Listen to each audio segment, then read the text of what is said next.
Hello and welcome. Doggo Cam showed up before I did. Shows you how much more important she is. Look at chewing on a chew, 'cause she's cute. But welcome to the stream. Tonight, in preparation for the rally on Sunday, I'm going to do a test run. I'm going to see if my my rule set and this route is feasible within a decent amount of time. I would like to be able to see if this, like, how long this route takes and how difficult it is, and if it's hard to pathfind and such. I do have all of my checkpoints, and as you can see, we go down this way, and then we go down, and then we go back, we go over there, and we come back, and then we go back to the start from checkpoint 16. So we have to go around the bit of the planet and come back. But first things first is we're going to make ourselves a boat.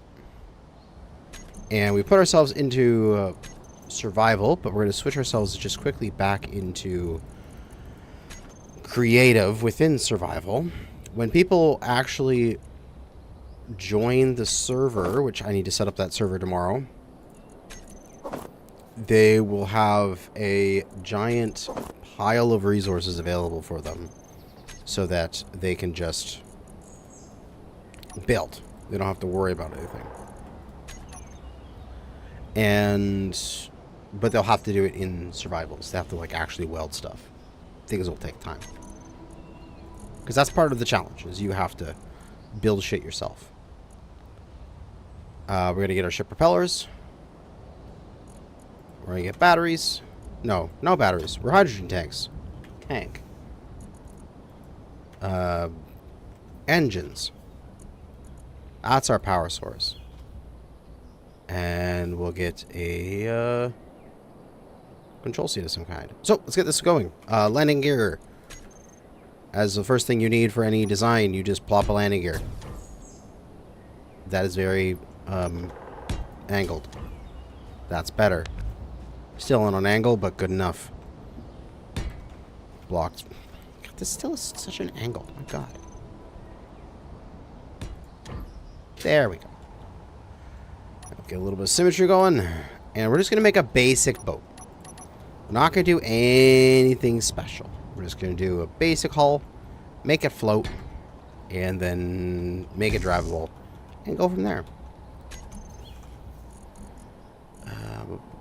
Off-road wheels. Throw on some 3x3 wheels. So maybe 1, 3, 5 apart. 7, I think, is a good wheelbase. Something like that. That gives you enough forward and back so that you're not going to flip very easily. And then we can just, I think, go a couple forward. And then make ourselves a little bit of a boat body. Not sure. Well, actually, I gotta figure that out. How much boat do we actually need? If I seal this, if I don't have this, if you have this much boat body, and I'll put a vent in there.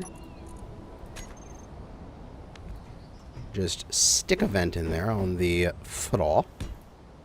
As you close it, it should, once it has power, pressurize. We'll put a tank, hydro tank, in the center. We will put hydro engine.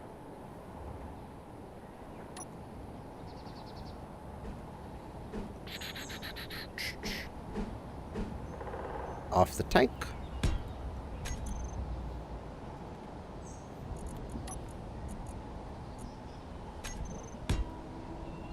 And we do need a small battery. Because we do need a small battery to kickstart the whole process. Oh, yeah, I saw it there just for a second. It is pressurized. Okay. Does this come with anything in it when it's in survival? It doesn't. Okay. I need to drop myself a hydrogen tank something. Something with a hydrogen tank on it. So I can copy the filled hydrogen tank and transfer the stuff over.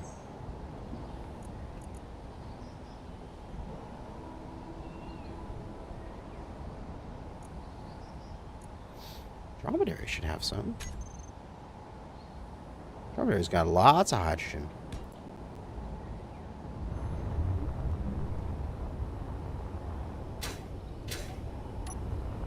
I just cut one of these tanks out.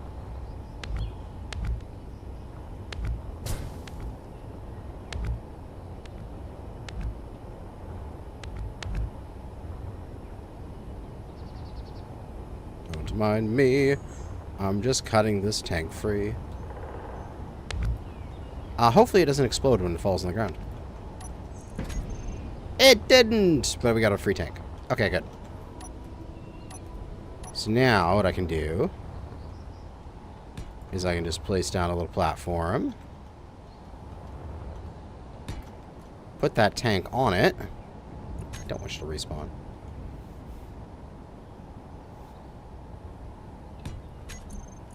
Give it a battery so it has a little bit of power. Good enough. And I have free hydrogen there. And now I can go rotor.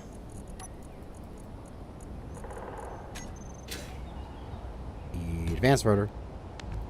Get a small head. And then put a tank on that.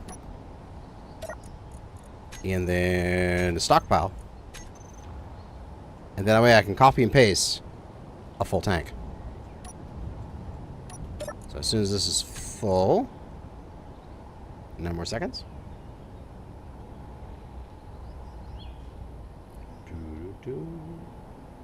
And boom. Cut that away. Cut it. Paste it over there. We have a full tank as template. So now I can cut that and paste a full tank in. Nice. Alright, let's go see if this thing can float.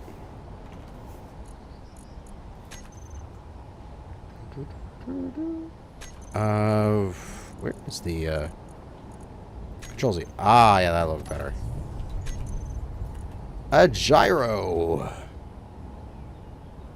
We'll slap a gyro there, and we will put a propeller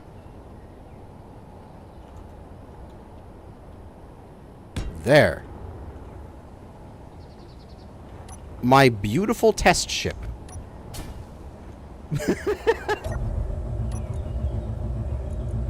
I got this thing a little bit more strength, probably about 20%. One engine, not enough power. Okay. Also, oh, we're on stockpile, that's why. The engine's probably not even running. So just sitting here, we have 6 hours in this hydrogen tank. What if we go full bore, and I need to do this with the wheels on override. If I override, propulsion override all the way, hydrogen tank is a couple hours. Okay. Well, these, I need to take these wheels off or override. I have no control. Alright, stop. But one engine is not enough. Well, if one engine won't do it, then 2 engines. Not enough. Is it trying to run the propeller at the same time? Let's try and go that on and off. Off. Okay. It was trying to run the propeller. But the propeller doesn't do anything. If I do my wheels off, turn the propeller back on. What? You're only supposed to work underwater. Wheels are all off. Oh, you little nasty little thing.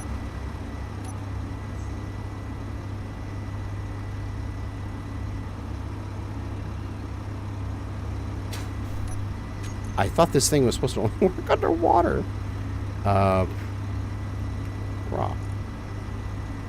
Functional underwater, true. Functional above water, false. Huh?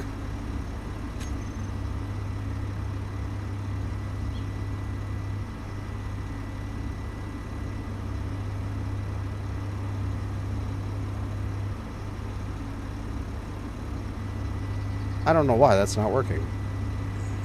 Well, if it doesn't work, I'll have to just manually adjust it. Manually turn it on and off as I get to places. Because that thruster is working for some reason. Okay. That's annoying. I'll have to figure that out. Toggle block off on. Okay, it's off. Wheels are on.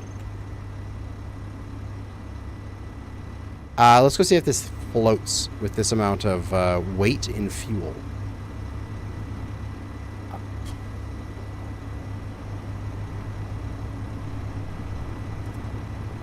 A vehicle of this size works. Oh, hi, doggy. Hello. Oh, I should definitely turn off unknown signals.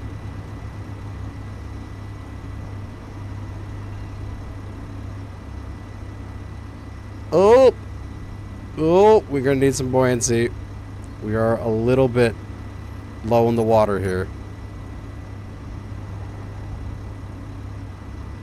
Oh, doggo left. Okay. Doggo camera going off. So we might need a little bit more buoyancy, eh? Maybe a little bit wider. Maybe a little bit deeper of a buoyancy area. Okay. We can get rid of the dromedary. We don't need that. Let's go Mark II.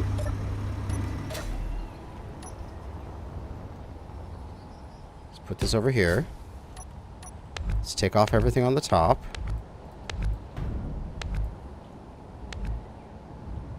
And shall we expando this thing a little bit more?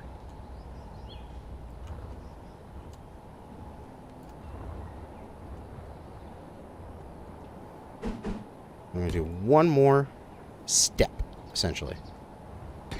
Out. And up.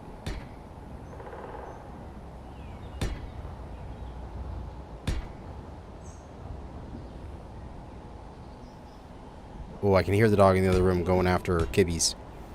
She's having a big chew of kibbies. There we go. A bit deeper of a hull. A little bit more.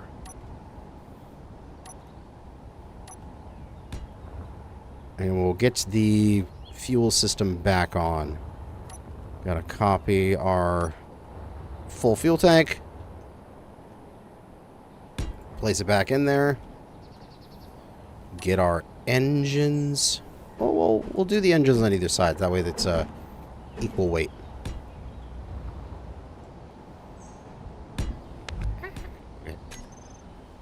Small conveyor and a small battery for our starter engine with the gyro.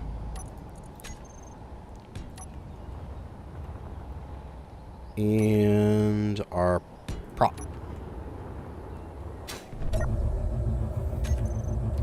It's really unfortunate because I thought these props worked. With only being in and out of water properly.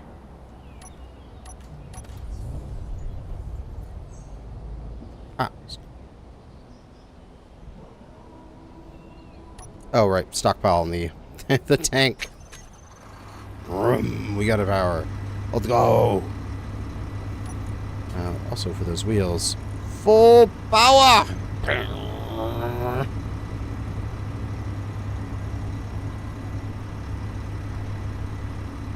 Does this amount of buoyancy do good? We're a bit low in the butt.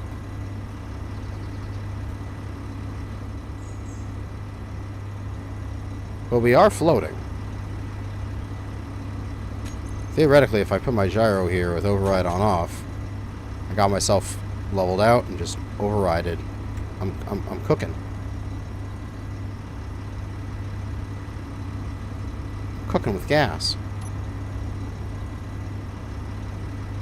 Or more or less in here, I'm cooking with hydrogen.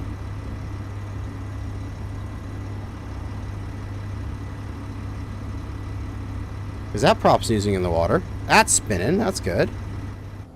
And then when I get out of the water, it should stop spinning.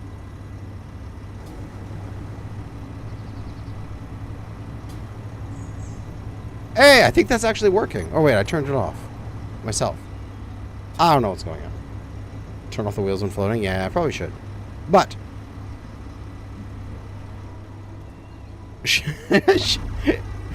think this is good enough to do a little quick test? See if the course is good. Unless somebody in the chat has their racer ready and they can send me a blueprint on Discord like immediately, then I can use yours. Seems a bit top heavy. Maybe. Might be. Oh, I forgot. I copied. Oh, good. I still have it on my bar. I'll leave a couple of these here so don't forget them.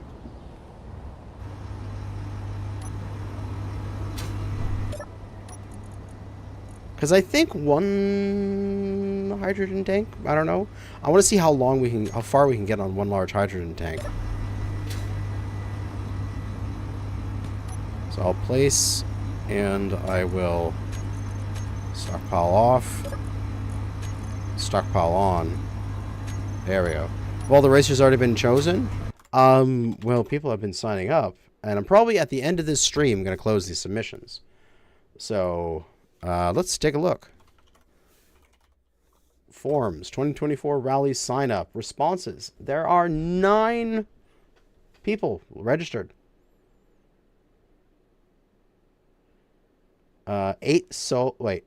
7 solos and 2 groups of 2. So 11 people, right? Is that math? Yes. 11 people were signed up.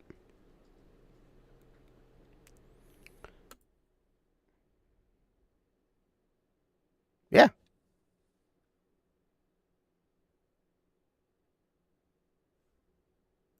That'll be good.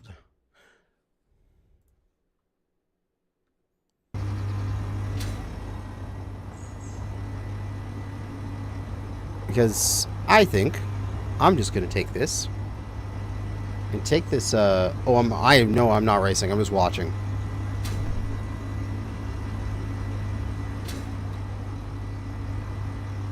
Should I try to make this thing better?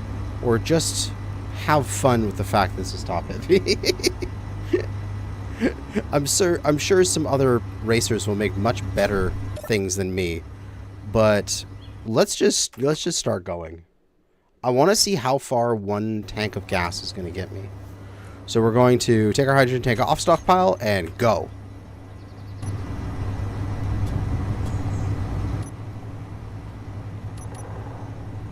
Alright, checkpoint 1 is Dataway.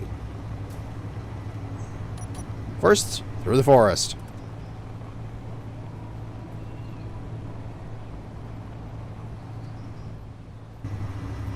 We need to go up and to the left here and go up that hill.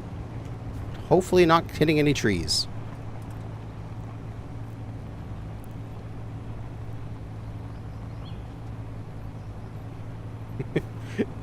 My ugly ass rover.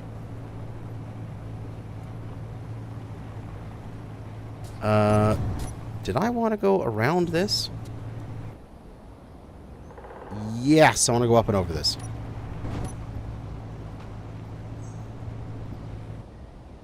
Whoa, got some air. Oh, okay. This is a hill. This is a hill. Let's go.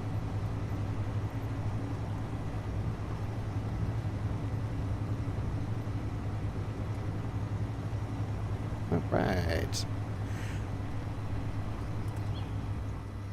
I am like catching air with this thing. What the hell?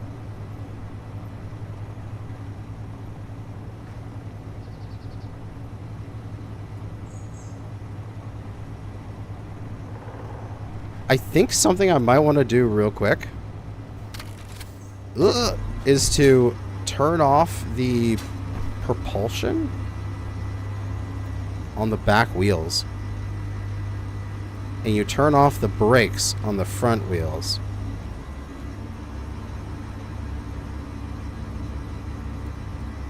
So that way when you brake hard, you don't tip forward, and when you accelerate hard, you don't tip backwards.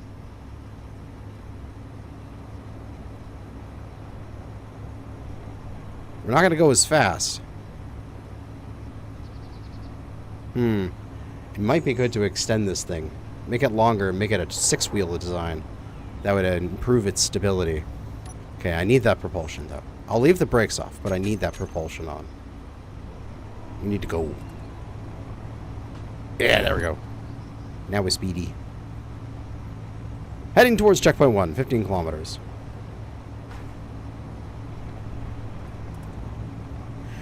Well, okay, the main reason I'm doing this is I want to see what the route is like, and I want to see the sort of approximate fuel consumption for the route. And I am going to turn things to no names. There we go. Because I'm concerned about the rule that I have that you have to use hydrogen. And I don't know if we're going to have enough fuel for this. So I just want to check, see if we do.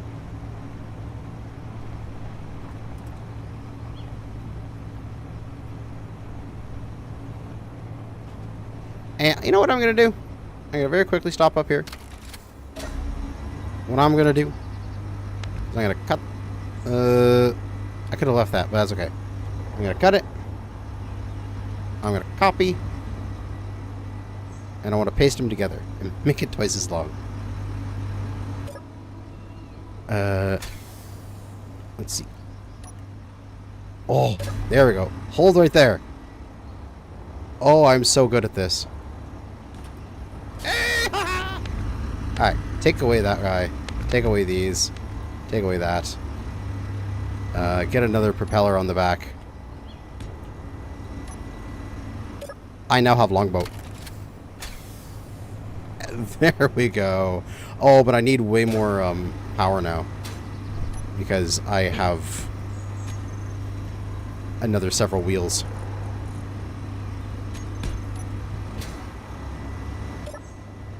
Oh, still need more power.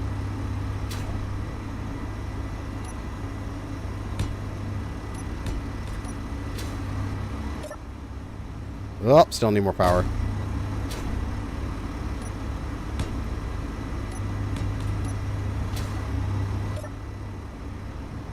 There we go. Oh, wait, I have to turn the damn thing off. Because I have a new propeller now. Off. Go. Yeah, here we go. Now we're rocking. See, that's a lot smoother. I don't have to worry about pitching and all that kind of stuff. I got a longboat. Turn the two sets in the middle off? Yeah, I'll just leave them on for now. I want to see how far we get on this hydrogen. We're heading toward checkpoint 1. So this is mostly just going to be like a Zatsu stream, if that's the right term. Like, let's just sit and chat as I drive here.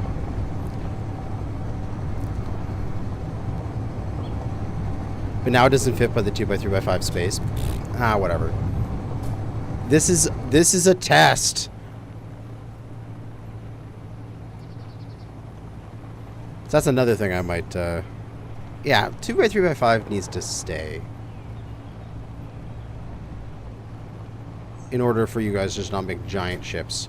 But if you cut this down a little bit, you could make a ship that handled like this.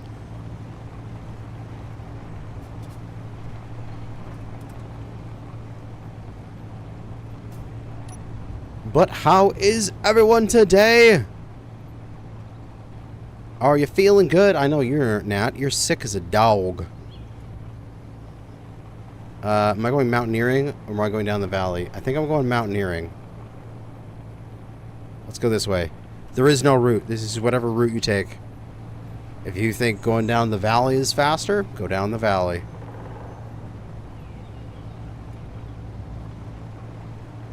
Melting his room is 83. And the sun is going down. As a Canadian, 83 sounds like you're almost boiling. Like, literally boiling. So I need to convert that into the rest of the world units. If I am not mistaken, is it low 70s is room temperature, and you get like six something. Yeah, it's probably like mid 20s. 83? I don't know.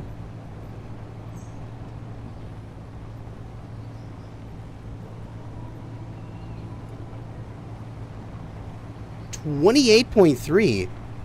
Ow! That's hot as shit.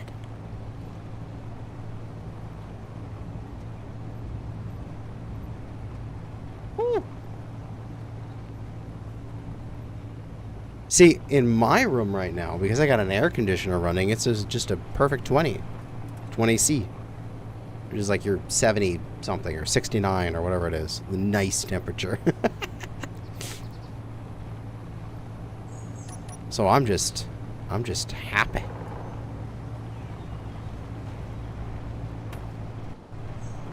I'm just cruising. Okay, that's a cliff. That's a cliff.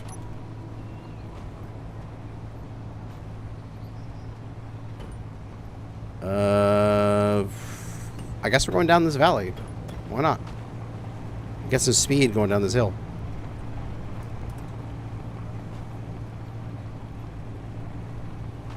I also want to check my wheels. We got, yeah, max power, 20% strength, good offset all the way up. Okay, friction, unlimited max speed. I wish to go. I wish to push. Push hard. We're at 89% hydrogen.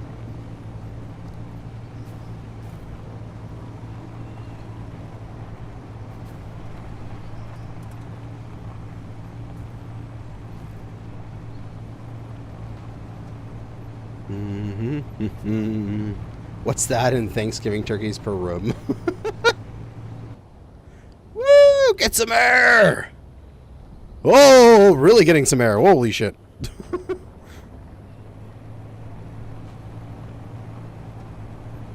That's one thing with the aerodynamics mod. Some things you get a little bit floaty and you kind of fly away.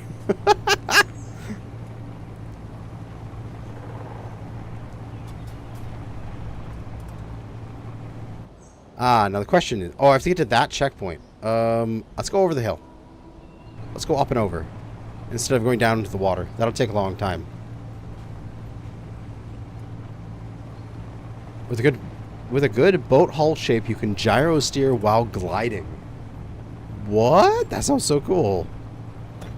Well, we're probably going to get a little bit of air here as we go over this ridgeline. Let's go. Oh god, oh god, oh god. Oh god, I'm flying. I'm actually fighting this with my gyro really, really hard. Ow! Okay, there goes my thruster. My propeller.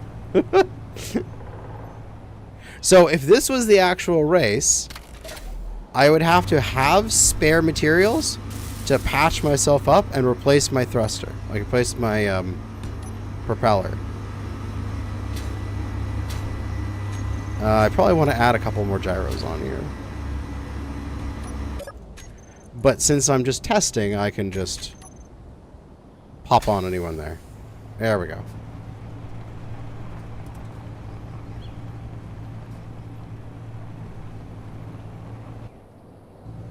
Put your rover into your clipboard? Maybe. I'm going to live dangerously.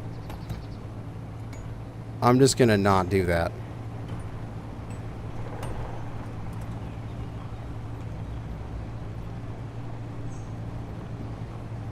Also, I'm going to quickly... How we have 25 people coming to watch me drive for a long time. Welcome to the stream. I have no idea how long this is going to take. We are just driving until we complete the route.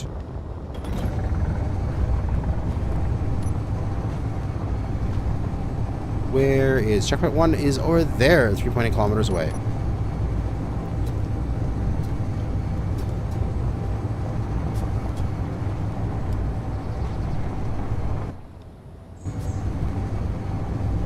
Race is going to be interesting because there's a lot more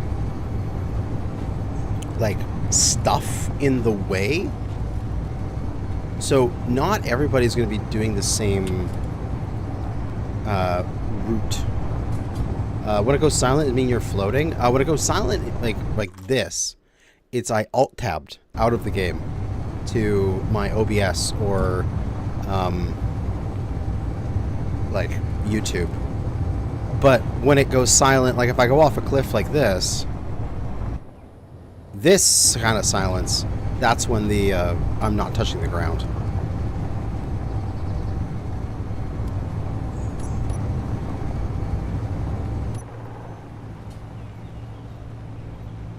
Although, surprisingly, my H2 generators are quite quiet today, which is nice. So, how is everybody? I know now you're sick, but how about everybody else? You having a good... Isn't it your Freedom Day? Yeah, it is Freedom Day for you guys down in the States.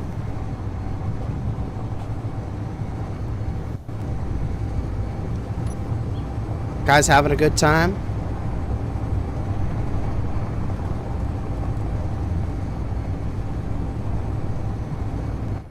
I want to go send my boss who's British memes.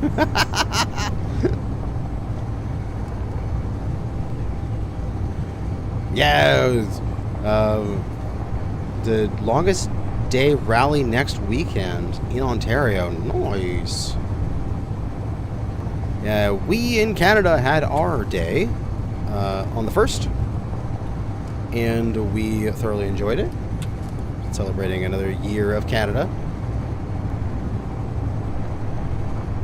And then 3 days later, it's your guys' event. Alright, checkpoint 1. Ding! Checkpoint 2, 11 kilometers that way.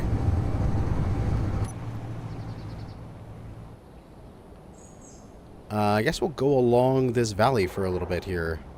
And try to get around this mountain.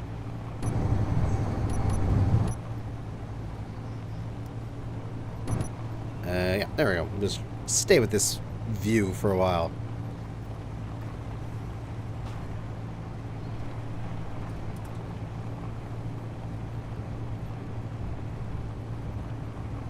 You'd fly over the top? I'm sure you would.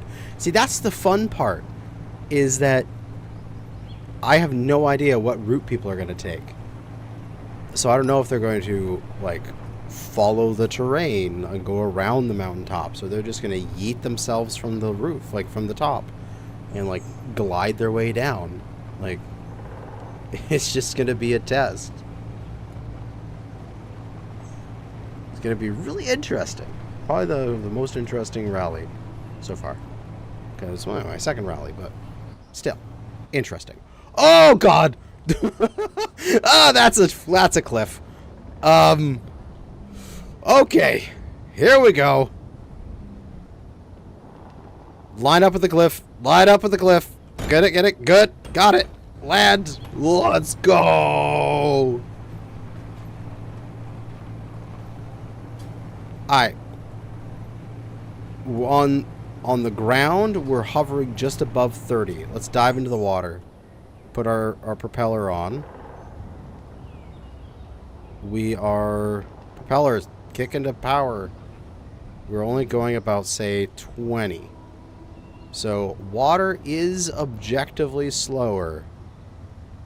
Is that even in the water is a good question.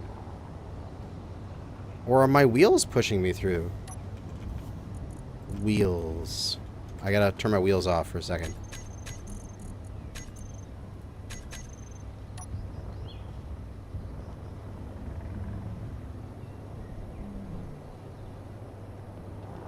I need to put that propeller lower.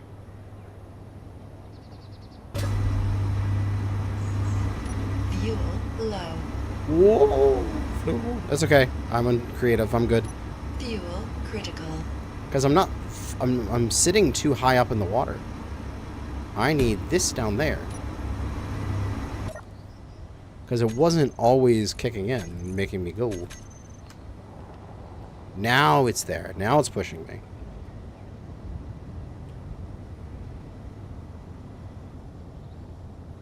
Yeah, we're getting 25 in the water.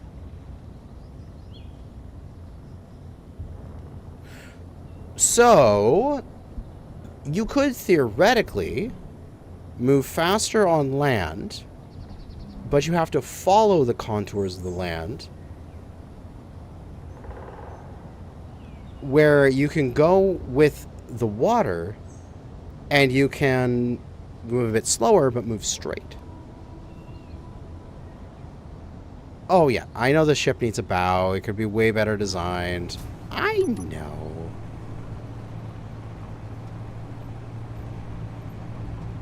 Oh, I bet I can put all of this into one group. So let me grab my wheels and this and just go propulsion. Oh, I can't spell. Thrust. And as it's set up with this off and this on, I bet what I can do is I can go thrust on off. And I can just go boom, boom, and it just swaps between them. Perfect. Ow! Tree. Dead. It's one less tree for you guys to worry about. Ow! Another less tree for you guys to worry about. Although I'll probably respawn the planet when I make the server for this tomorrow. Or Saturday. I might be doing it Saturday.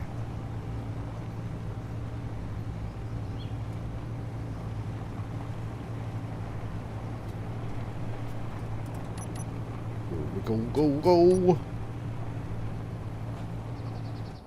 Now. We're going to fly off another cliff? Now we're good. Yes, I have been learning how to drive from Splitsy. He is a great teacher. And also, since they updated the trees physics, where the trees no longer are like pure titanium, they actually break. And they actually fly away instead of like a giant, like 1,000,000 kilo rover bouncing off of them. Oh, I have to clean up unknown signals. Can you use pistons and rotors to move propellers and wheels around some of a hydro way through the water? Maybe. You'll have to try that. You come up with some real cool hydrofoil technique and use it in the rally. You should do that. Here's a signal. Who needs that signal? We don't. Word is heading. We're heading to waypoint 2.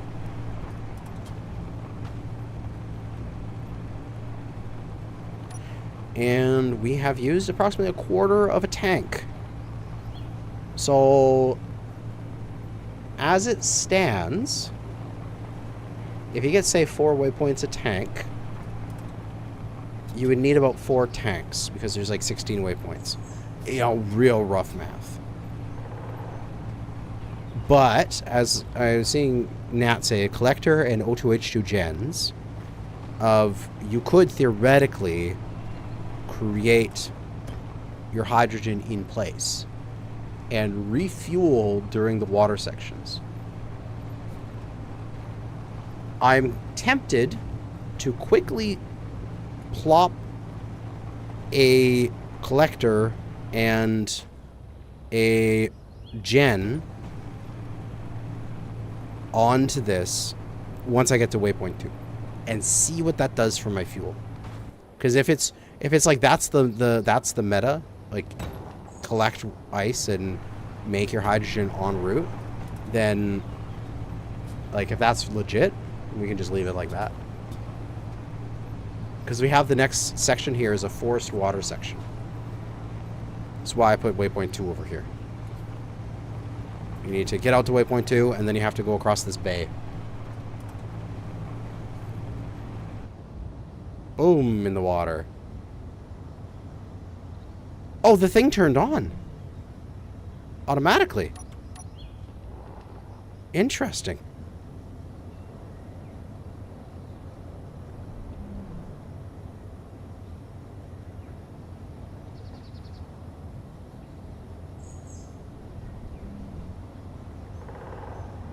It does turn off automatically.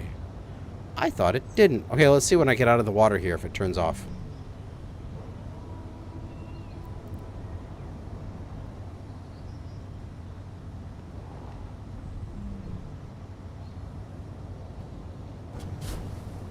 It did turn off automatically.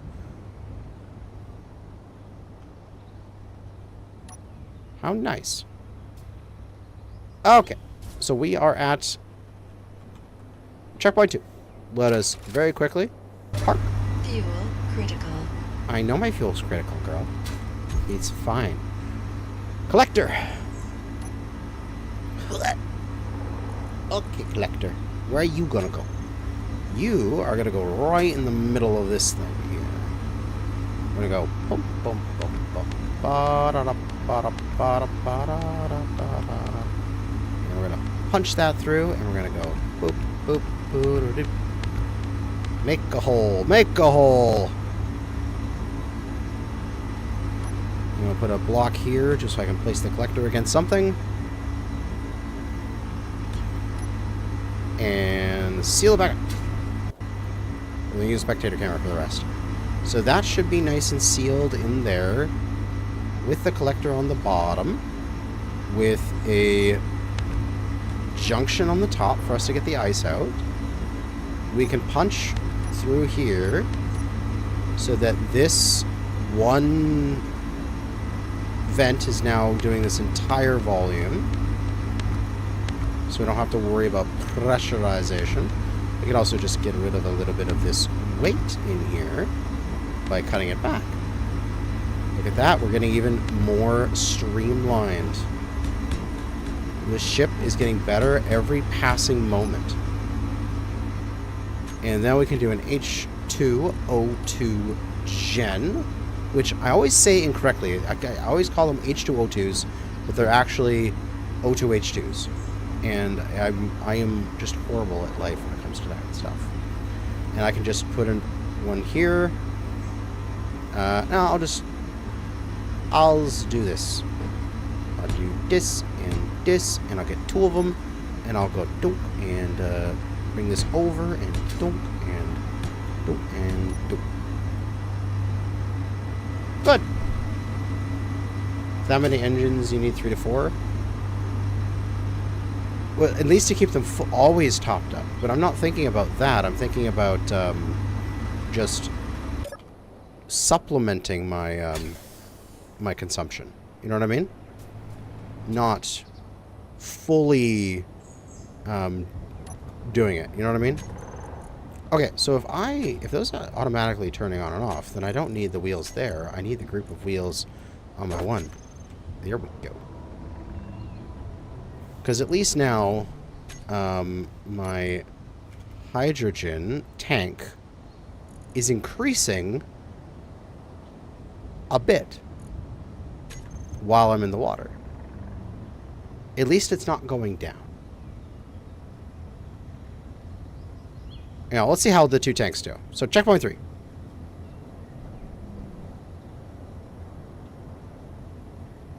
You should probably replace a few engines with one large battery. No large batteries allowed in the scenario, in the rally. That's the point. You have to make a fuel system. That's what makes it complicated. You have a small battery, which is behind my seat here, and that is just to be a starter so that you can prime the system and get hydrogen flowing.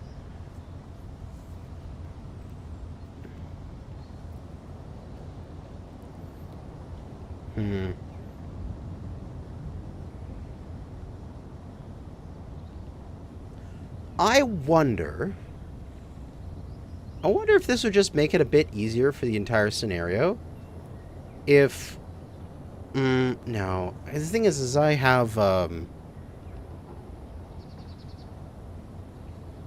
thoughts about this. So, we have the scenario, which is meant to be like... You have to get your ship built, so the building is an aspect of it as well, and then you race it. How do people feel about that? Do you guys care if the contestants build their rover on the day of? Or can they show up with a blueprint that is their rover to race, and then everyone just races? Because I feel like the building prior is like part of the event and like interesting, so you need to be able to build. And if you forgot a gyro, you forgot your gyro, good luck, you know, sort of thing. I wonder.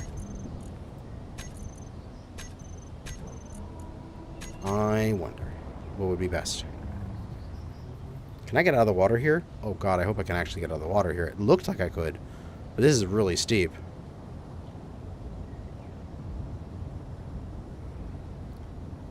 Let's hope I can get out of the water here.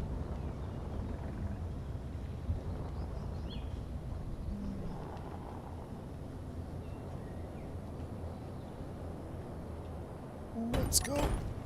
Climb. So, after being in the water for a little bit, my collector doing its job, if we look at our inventory, we have some ice in 1A02H2. So that's producing more hydrogen for me even as I drive. Interesting. Where's checkpoint 3? It is this way, 11 kilometers. Okay.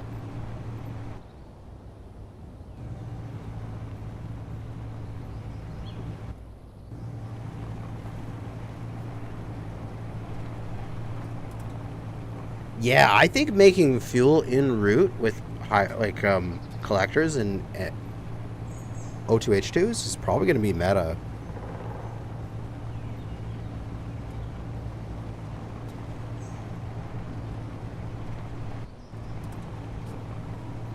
Like the build it.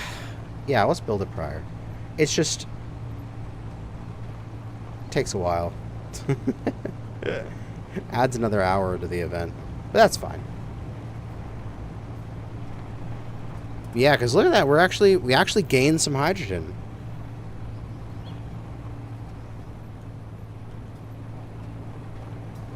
Oh yeah, this is totally the meta. You need to run a collector on your ship, pretty much, in order to get hydrogen, and then the fuel costs are basically negligible.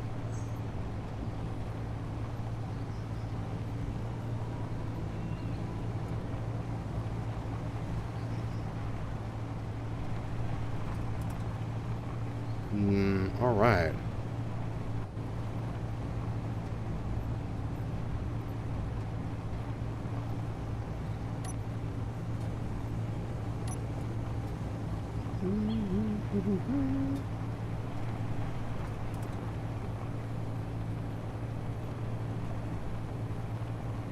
Because when you're on the land here, you would have the tank to get you through, and then when you get back to the water, you get a little bit of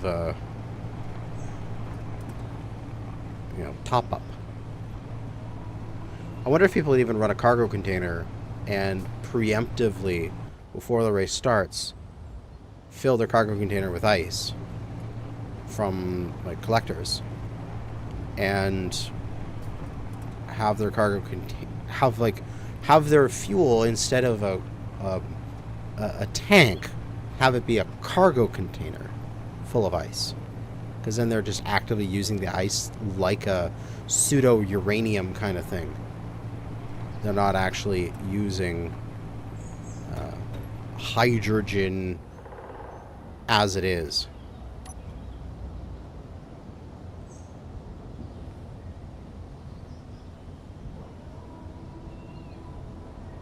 Oh, but this is... I think this race is going to be cool. Although, unfortunately, I think this race is going to take a while. Considering... Like... Oh, yeah. Checkpoint 3.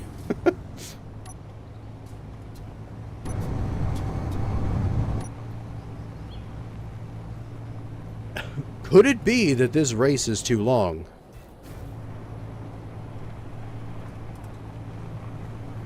Because last race, I tested it, and it took me about 2 hours to lap per tam.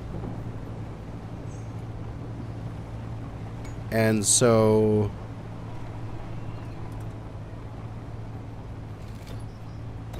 we're going to see how long it takes. I'm just going to drive and talk until this is over.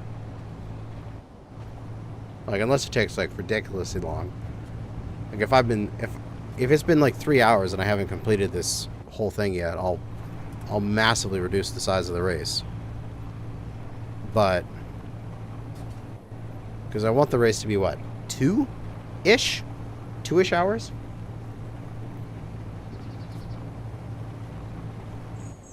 For like an optimized go, and then the actual race, probably someone will get it done in like an hour and 40 or so. Oh god, I'm flying.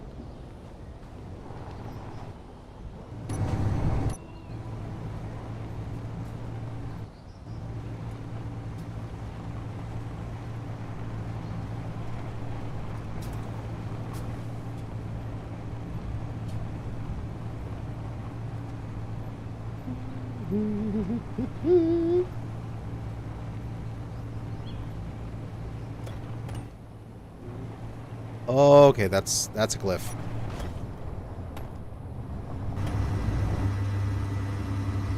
Whoa, that's a cliff. We're going down. Woohoo! There's solar panel wings on there. Cliff full send.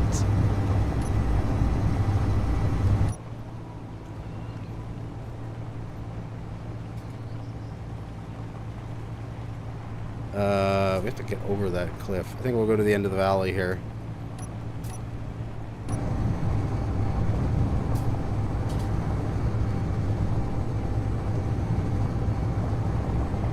Yo, I've been watching your videos recently. You got me obsessed with this game, dude.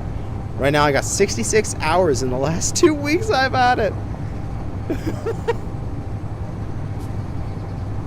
Welcome, Jax. It is awesome to have you. Space Engineers is as fun as you make it. It is about setting up some silly goal for yourself and then figuring out how to do it. That is the essence of Space Engineers. It is essentially playing with Lego. Like, you ever enjoy playing with Lego as a kid? Just being like, the knights are gonna fight the cowboys for the castle, you know, that kind of thing. You just make up a scenario and just go with it. I've been watching your old series. I've been struggling in getting into space. Ah, yeah. If you want really good tutorials, watch Splitsy. He does better tutorials than me. I did do some tutorials that are more related to Xbox. Oh shit, the checkpoint's over here. But the game concepts are still relevant to all forms of Space Engineers. But the actual mechanics of like which buttons to press will all be talking about Xbox. But I have a video that is like hey, you need to get into space. This is what you need on your first hydrogen ship. Checkpoint 4, straight ahead. All right. If you want to go watch that one. It's a pretty good one.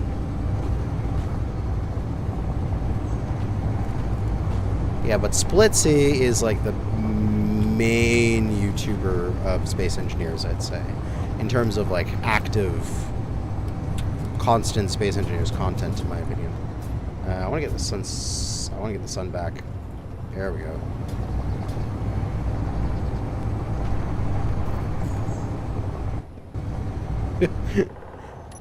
Oh man, can you imagine another rule? Forced first person. You have to drive the entire way like this. You cannot see if there's a cliff coming. You just yeet yourself off of it.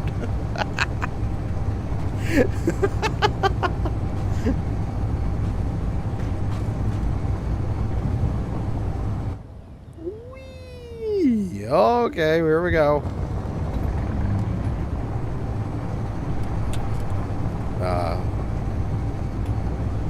While this is driving, I can click over.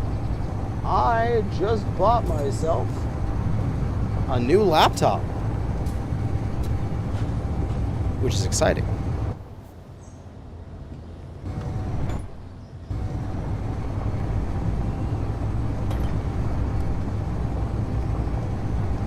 I'm going to be... I can't remember if I've mentioned this on stream very often. But I'm going to be going to Japan in a couple months at the end of September. And so I'll be away for that month. I'm planning to have content available. I really need to see if my editor is going to come back from his maternity leave. Or paternity leave, because it's not maternity for him, because he's the male half of that situation. Maybe I'll have to edit a bunch. Maybe I'll have to find somebody else that can edit. 4 is just ahead of me, right? Yeah, straight ahead. Alright. We're just bobbing in the waves. But I have a new series being recorded right now with Andrew Man. So it is a sequel to Escape from Mars with Andrew Man. We're on a new planet, having some fun. So that should be coming out during my vacation while I'm in Japan. And then the season 5, Into the Dark, I want it to resume soon, like next week, hopefully. If my editor doesn't come back, I'll just have to start editing them myself, which I don't want to, but... Yeah, Taft's foot. I know, Nat. It's because you built Season 5. That's why you're getting upset that I'm not playing it.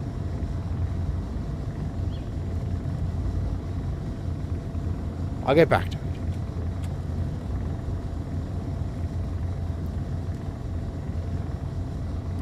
Yeah. I wonder if...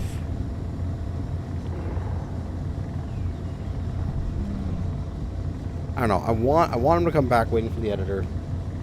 Get him back doing his stuff, because it's really nice, and he does a good job. Maybe I can try to emulate it for a couple videos, at least to get some content coming out at a semi-regular basis, just to have the series continue without it being complete loss. How are we doing? We picking up more. Yeah, the collector is working. It is putting into the gens, but they are using it up quite quickly.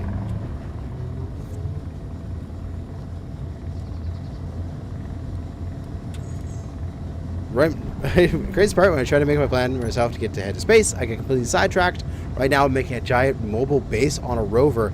I did that! That was Season 3! I don't know if you've watched Season 3 yet, but giant mobile base on a rover. Hell yeah! That shit's awesome! And the thing is you don't need to go to space for it to be space engineers. I'm known for this, in the sense that pretty much all of my main series just end up being entirely on planets. Oh, I gotta rename all my wheels. There we go. And so it's like, I haven't been to space in a few series. I think I should, you know, go to space once in a while. On Season 2, Episode 2. Oh my god, Season 2. Oh, Season 2. I think I'll go through the water to get a bit more ice.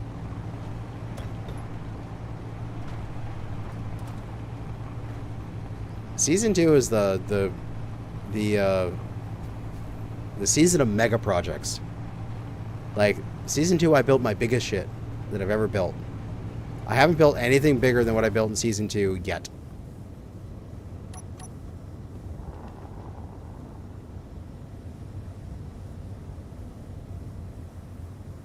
Because at some point in Season 2, I build a 20-kilometer tall space elevator. Kind of spoilers, but it's still the coolest thing I've ever done.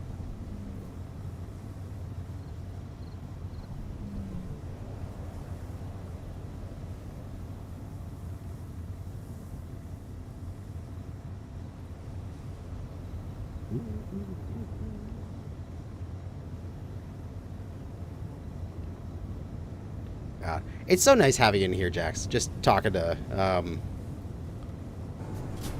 a new viewer, seeing how they're enjoying the series. It's awesome. So thanks for watching so much.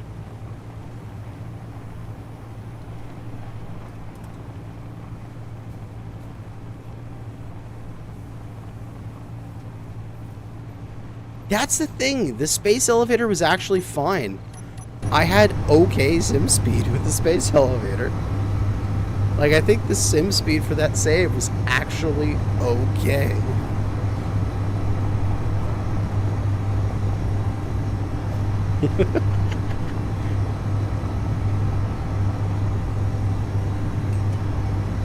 I don't know where my dog's gone. She's just gone.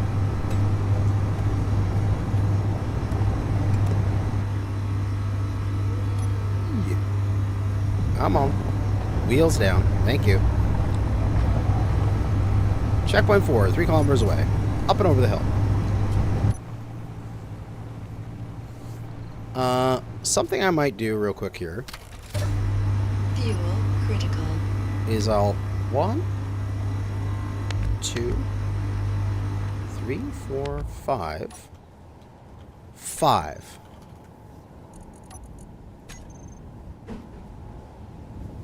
One, 2, 3, 4, 5.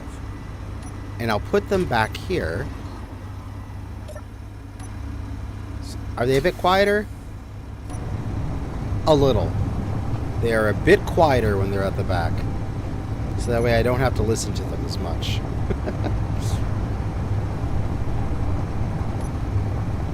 Where are we? Checkpoint 4, that way.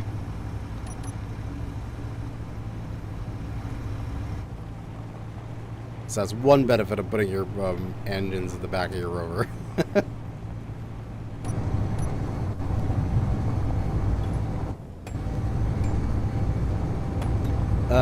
Yeah, I got a community Discord. It's in the description of pretty much every single one of my videos.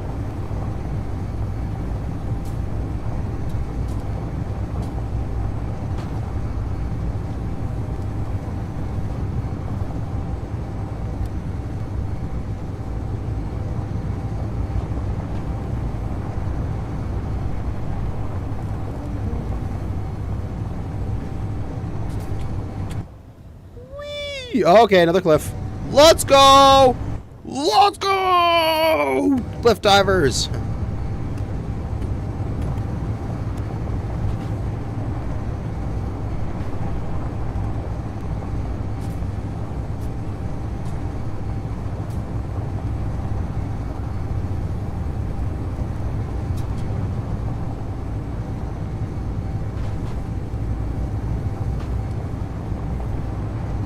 Checkpoint 5. On to that next. Clip that tree. Got rid of it. Checkpoint 4. Pass. Checkpoint 5. On the way.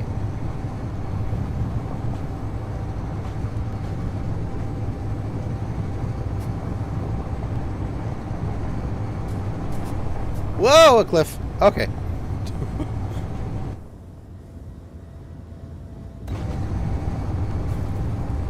I'm looking off at chat. And, I'm just like, wow, yeah, just let the rover drive. I look over at chat, and then I look back, and I'm like flying off a cliff.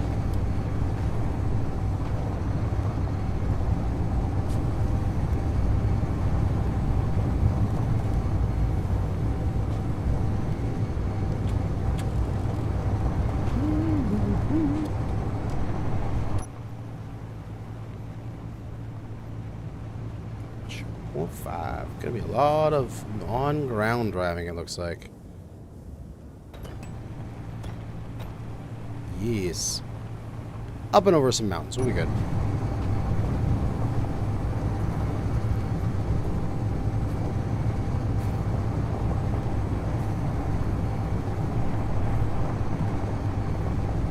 So I wonder, I think the rate at which one collector collects is not good enough.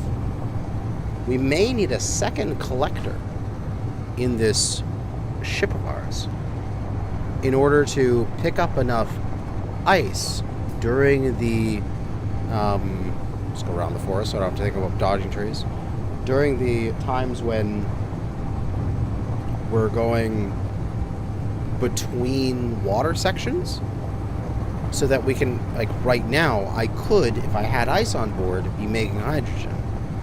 Right? Do I have ice? No. I've used it all up. Because my collector wasn't collecting fast enough.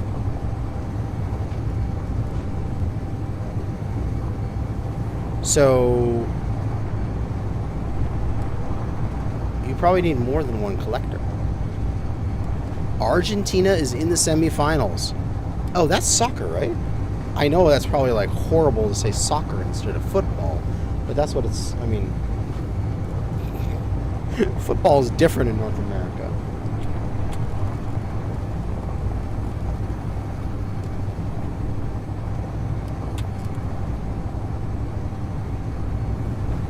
I'm probably sacrilegious to call it soccer.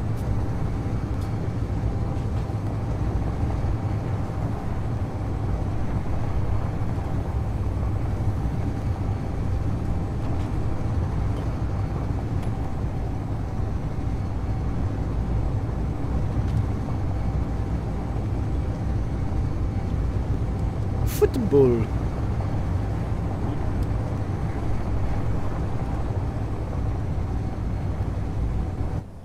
The only thing I was thinking about for this, ow, stupid frickin' tree. This, I don't even know what this is, like, World Cup? I don't know. I do not follow, like, football at all.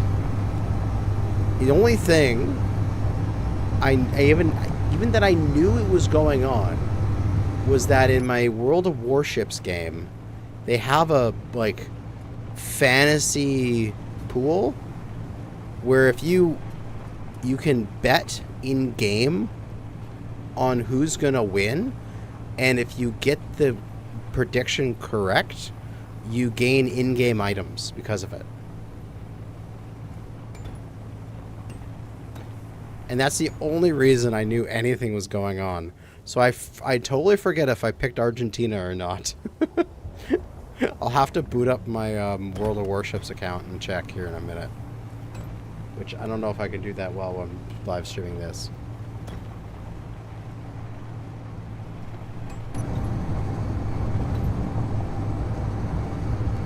Check 5.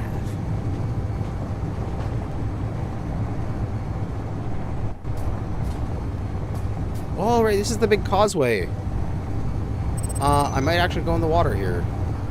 God, there's so many unknown signals. I have to turn those off.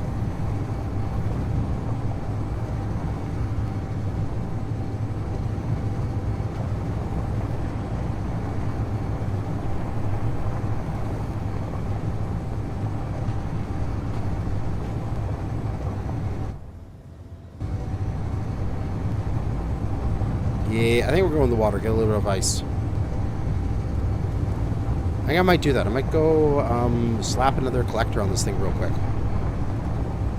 I think there's room in my belly. Good in my belly. Okay. Fuel Spice critical. up the rally, add reverse.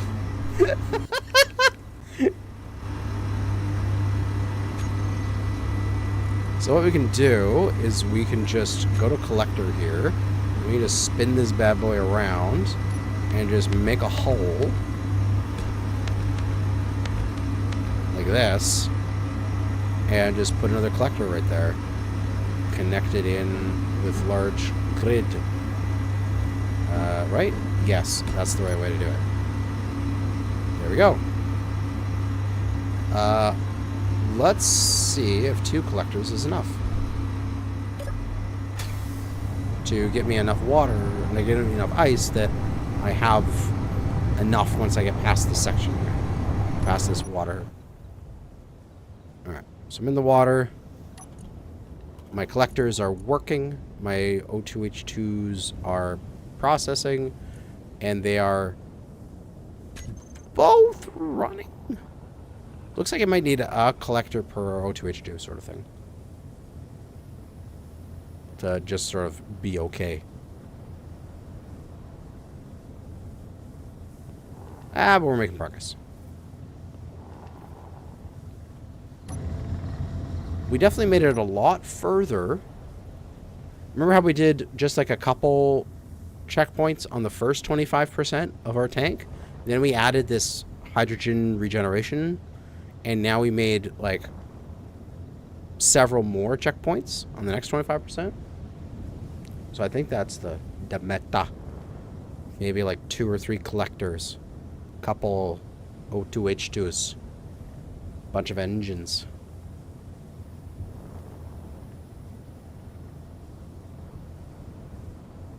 Because we know if you look at our ice, this one's actually got up to over a K now. Yeah, that's good.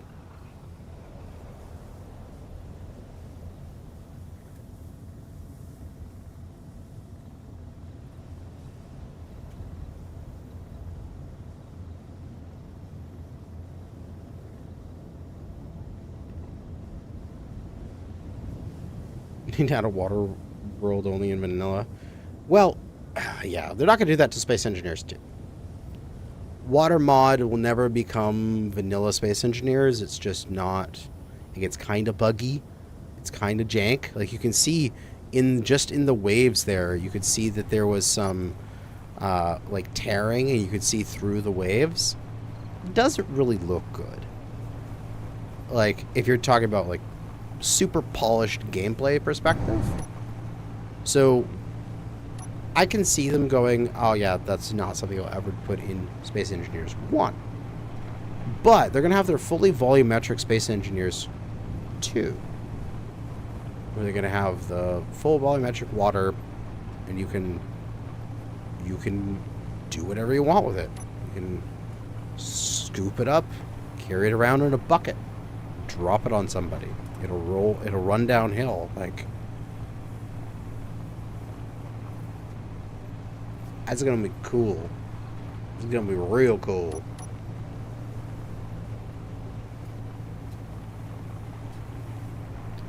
Looking ahead, I see steep cliffs there, but not so steep here. I'm gonna go left a little bit, try to get up and over these cliffs here. And try to get over them first before I go to checkpoint 6. So like right now, I've been away from the water for a bit, but I still have ice. I'm still making hydrogen right now. This is good. This is really good.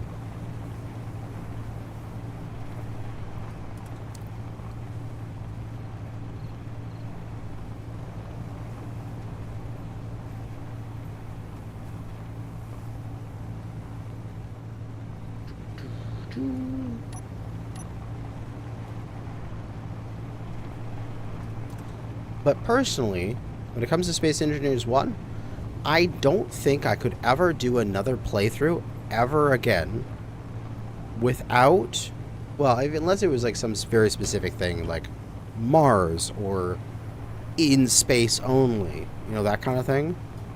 But I don't think I could ever do another playthrough without water mod, without aerodynamics.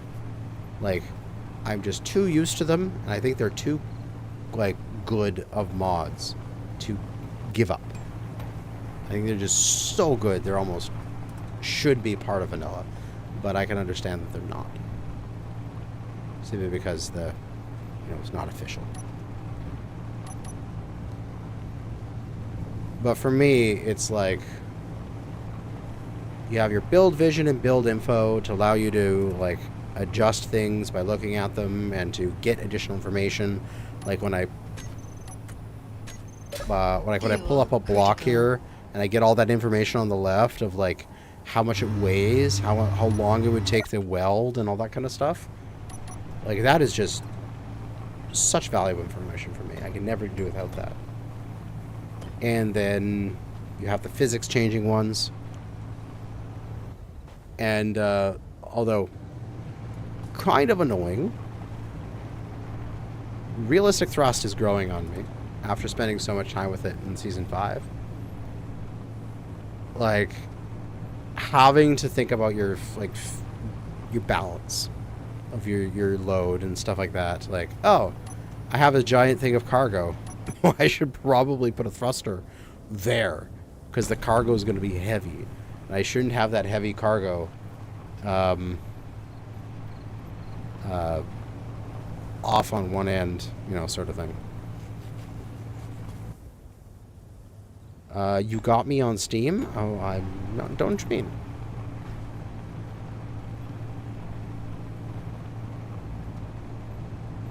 Hey, Owl Gary Lee. Welcome to the chat.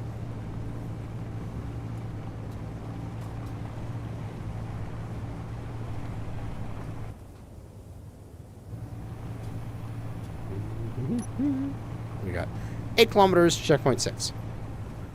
We have gone 50 kilometers since the starting line, but not in a straight line. We've done some wiggling. So I believe checkpoint 7 or 8 is the furthest away from the starting point. And then all of them start to just wiggle back from there. We've been going for an hour and 21 minutes. But the first, I believe, 20 or 30 was me just making this shitty vehicle. So realistically, I've been driving for about an hour.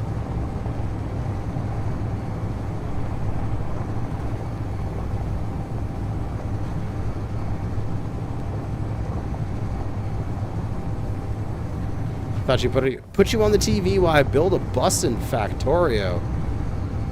Nice. And in Factorio, a bus isn't like the wheels on the bus go round, round, round kind of bus. That's like a bus of items and like conveyor belts and stuff. Bus, if I understand the game correctly.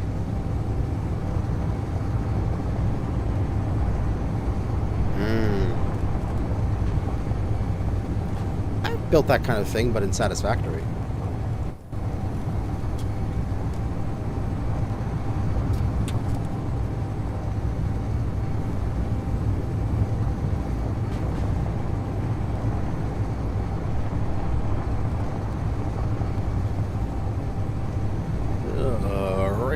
Across the water here. I'm gonna... You know what I can do? Can I override my propeller? And then when I get into the water, it'll turn automatically. Full override. Oh. So I'm just gonna go sploosh, and I turn my wheels off, and I'm going full override without having to press any buttons. Oh, I can take my hands off the W key for a little bit. Step back. Oh, okay.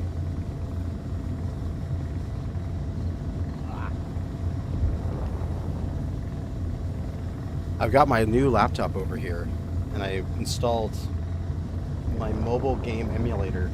So I'm running my mobile game over there right now. And it requires poking. Ugh. But I have to turn it off for now. And off. Good laptop. Stay.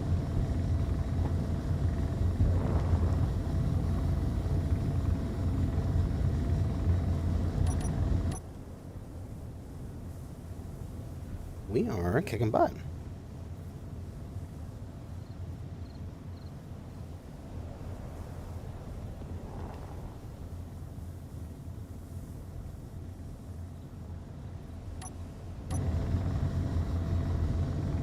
Two and a half kilometers.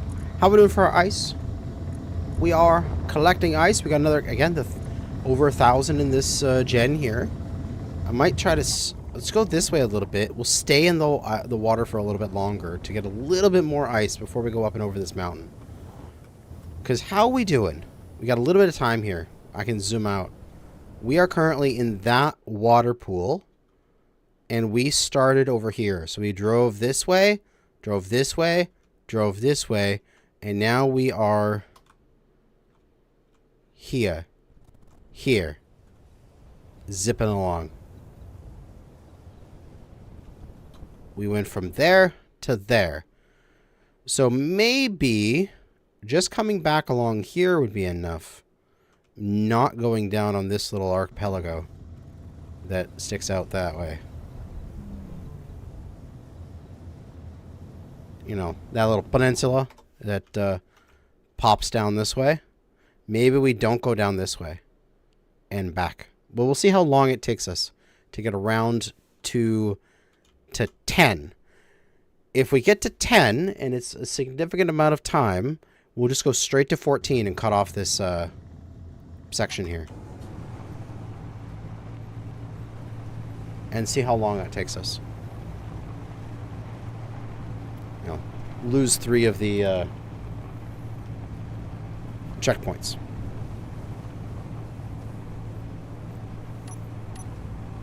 Because how'd that do us for ice? We got 2,250 ice there, which is good.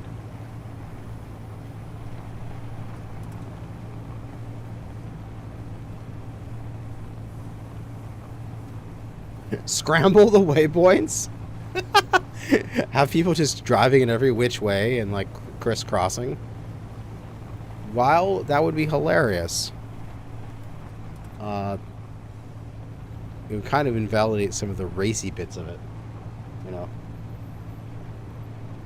There'd be some combos that have a shorter route. Oh, hi, Sasha. How you doing? Has Doggo returned? Where have you been?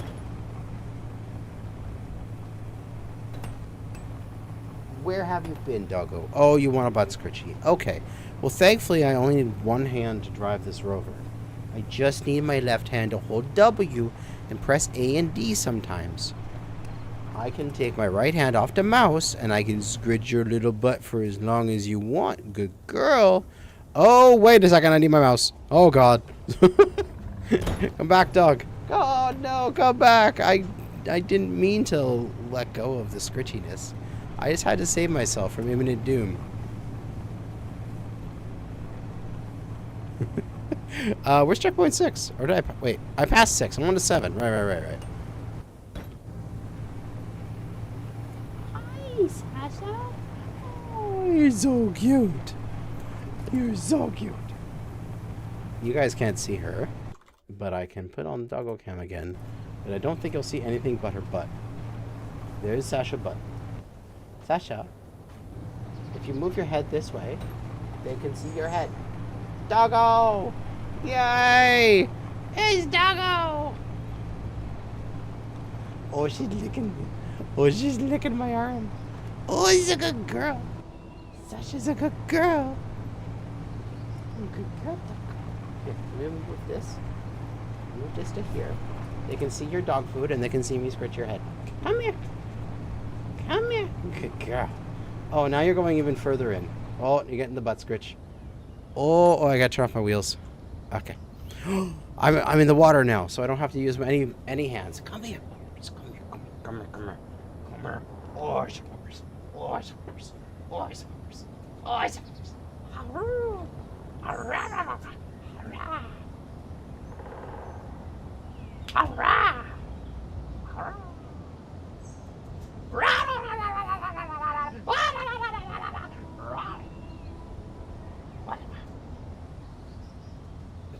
And she's gone. Hey, double cam going off.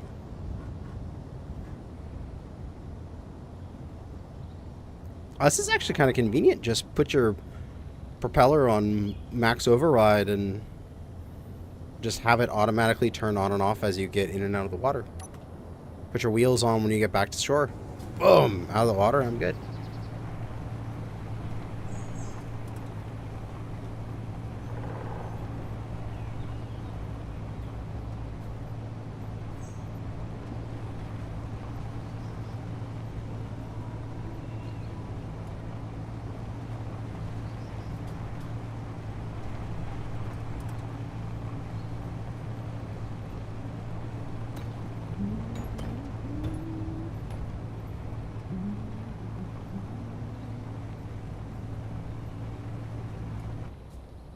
Oh, baby. Okay, commit to the hill.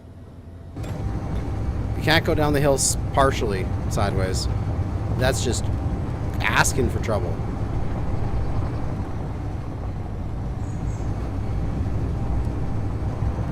Either don't go down at all or just go straight down. Go down sideways, you'll just crash. I can leave my wheels on. I just don't have to press any buttons here because I can have my propeller on override automatically. And we can get more ice! Yes! Give me that ice. And I want to spread this. Because I was actually slightly listing to the right because the one O2H2 was on the right side that had more ice in it.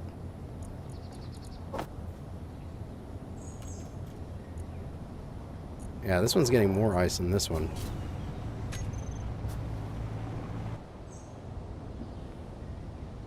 Alright, I see my exit there. The rest of that is a really steep cliff, but there is a little valley to the right. We'll take that.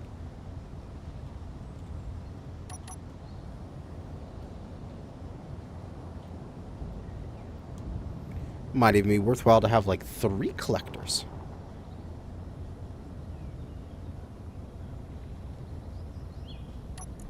But here, we're actually going to have a decent amount of ice left over time.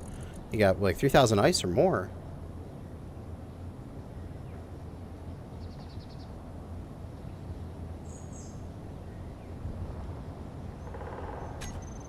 Very, very good.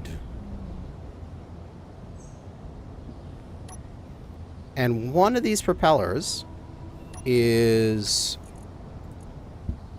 1 megawatt.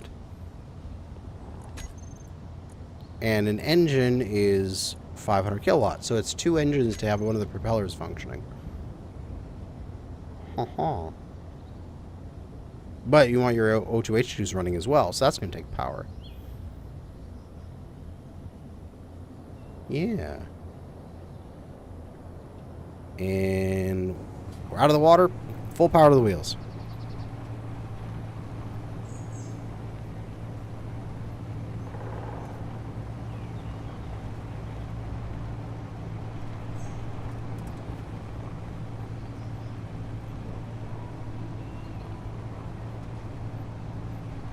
Checkpoint 7. That away.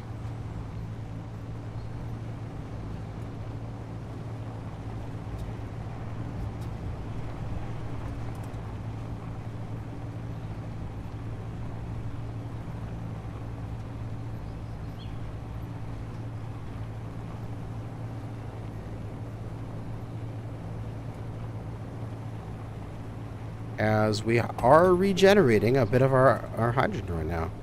We're at 55%. 56. Yeah, we are going up. Chant it with you? What are we chanting? Crash, crash, crash. No, don't do that to me. It's not nice.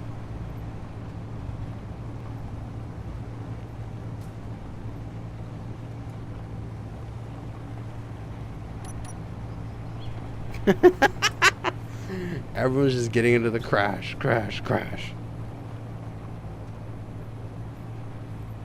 Uh, oh man, there's some other stuff I want to get done this week. What if I should do that tomorrow? I was thinking of, with this event, because I'm going to have, I hope, decent viewership for it. I'll probably set up, like, I normally just do guerrilla live stream in the sense that I just start streaming, and there's not like a stream set up that has like this person will be live in 24 hours, or, you know, something like that. I just sort of just stream out of nowhere. I wonder if I should set up an actual, like, proper stream for the event. Probably be a good thing so people can get hyped and see that it's coming. Let's go down the hill. Let's go! And also, I was thinking of debuting some stuff at the stream. Zarare. Because I was with my logo and redesign that I did. I have the new, like, logo and background and everything. I can just switch to it really quick here so you can see what I'm talking about.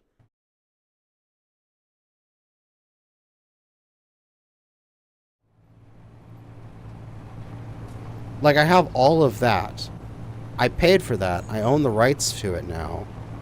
And I was contemplating, I've been thinking about this for a while, of putting that kind of stuff onto, like, a coffee mug or a t-shirt or a baseball cap. Oh, God, wrong button. And then people could buy Kanajashi themed merchandise. Alright, checkpoint 7 reached. Checkpoint 8 is to my left.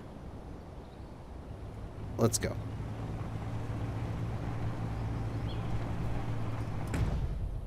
And so you could get like a Kanajashi mug or a Kanajashi mouse pad or something like that.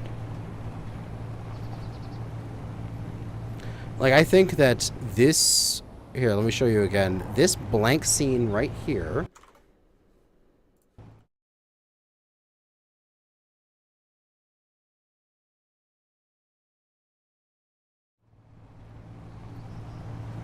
I think that would look amazing as a mouse pad. It doesn't even have to have the Kanajashi symbol in the center. Just the Starfield background would be amazing mouse pad. Or like a desk mat or something like that. You know, a few little accessory items like that. I could be, like, have merch. And then, like, during the rally, I'd have that, like, you should get my merch in the corner. Oh, you're posting stuff in Discord? I will look in a moment here. As soon as I get to the water, and I don't have to hold W or steer anymore, I will look. Because we're heading to checkpoint 8, and there's a big expanse of water ahead of us.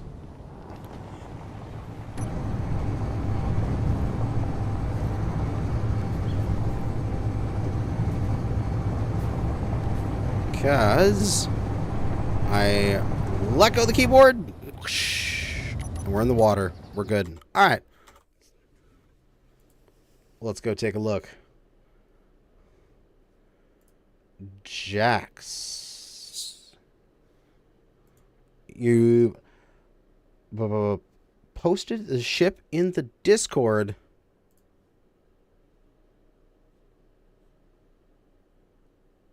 Yeah, you can go to the, as Nat was saying, you can go into the Self Roles channel and get yourself the Space Engineers role, and that way you can access the Space Engineers channel, and you can post your screenshot in there as well.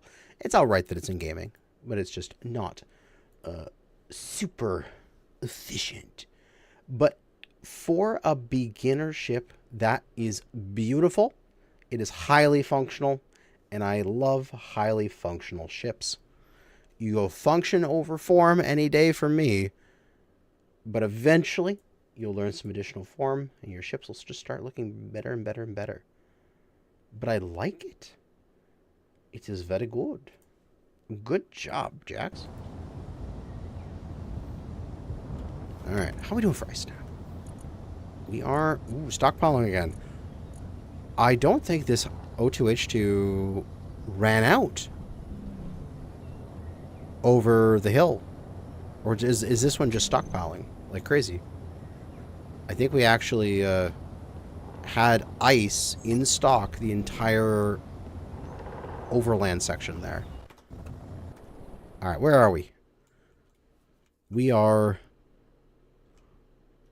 in this... Oh, we're in this right here. Ah! Way too fast for my spectator camera. There's our boat.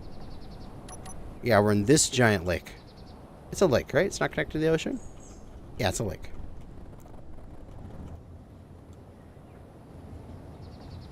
Just booking it. I think we'll go for that piece of terrain right there. That looks like a beautiful exit. Up and over that, straight into some good driving.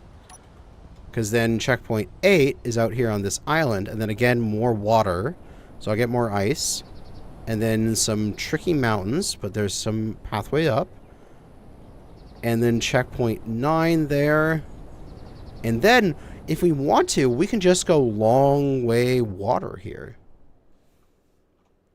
I think that actually might be relevant. I can get a bunch of ice then, because checkpoint 10's there. I can just scoot along the coast and just go across here straight checkpoint 10. Big section of water if you would want to, or if you want to go faster and go on land, that would be your choice. There's some choices there how you want to do it.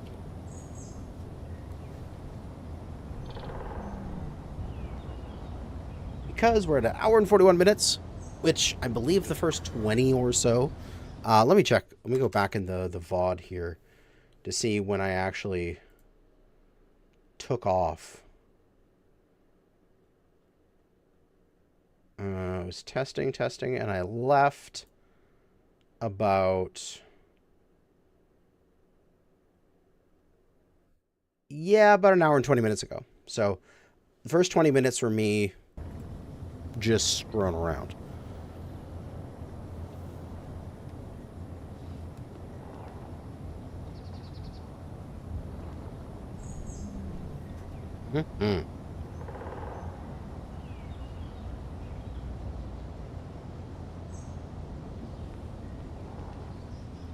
So yeah, I think if we cut off...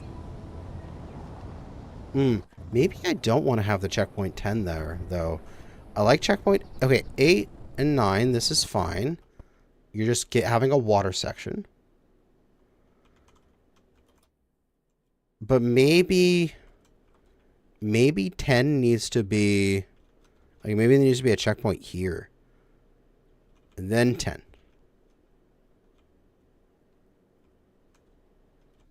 And then 14, direct.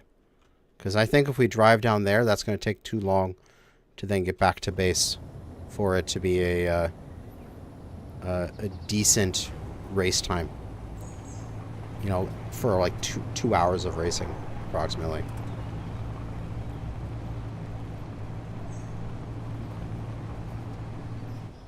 This is why we do test runs, so I can adjust.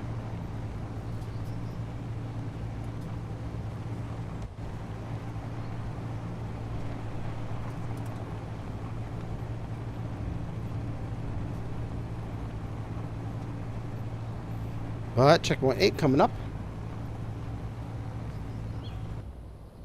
Just 5 or so kilometers away. A little bit of overland here, and then we'll be back into some big water sections.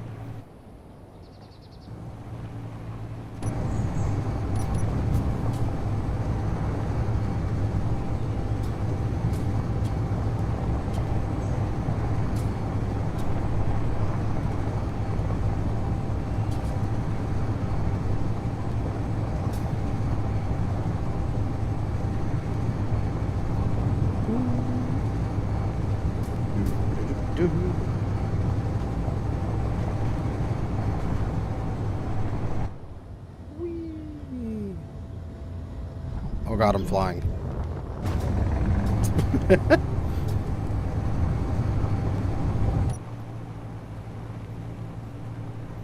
It's times like that I just want to put some wings on this thing and just fly. Just dick off.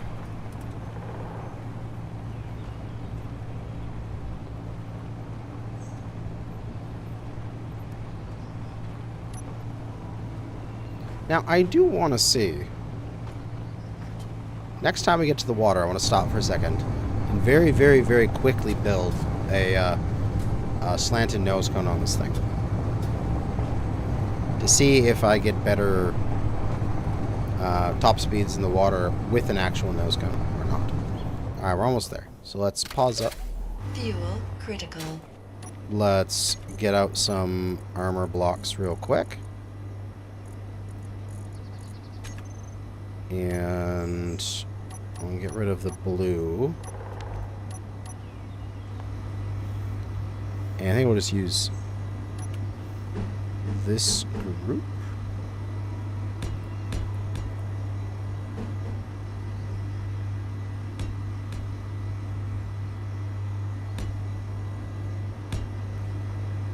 Oh, no, that's the wrong one.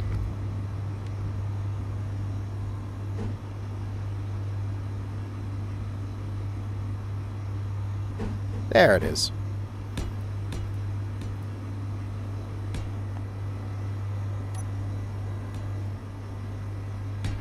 Cross. We can punch through this wall here because this can be like free space that is buoyant. And then we need this one and then the little sliver.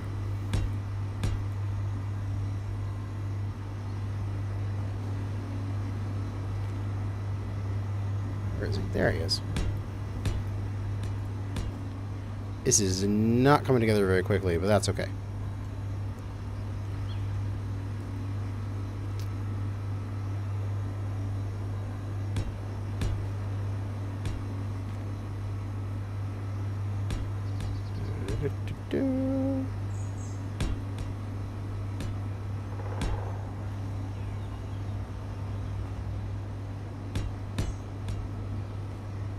We're gonna have a boat. Gonna have a more of a boat shape.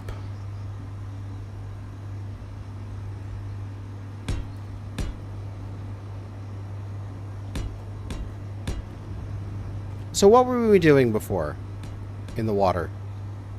We were doing like 25? Sort of thing?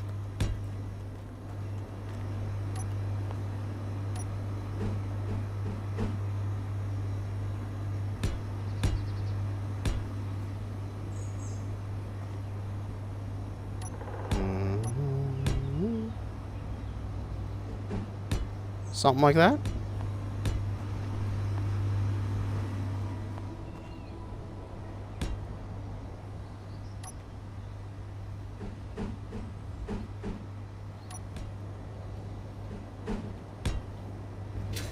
That's got a nice keel to it now. Oh, that's got a nice look to it now. That's my boat. I gotta get my spectator camera to slow down. That looks my boat. Although it's gotta survive this cliff, which will be fun. Oh, slow down. Very long, overly long. Yes, I know. But that's what makes it fun. I just want to see if actually having a streamlined nose makes a difference in the water mod.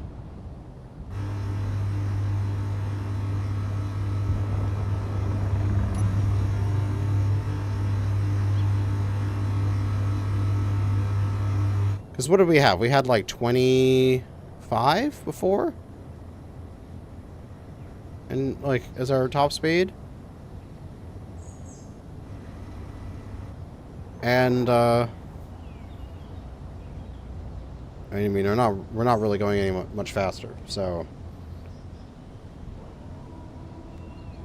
I don't think the streamlined nose actually matters very much.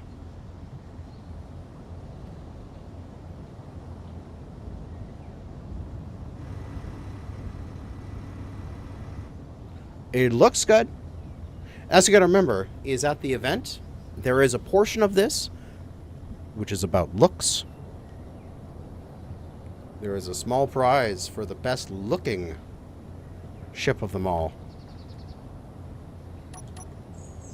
It helps arrow one cliff yeeting.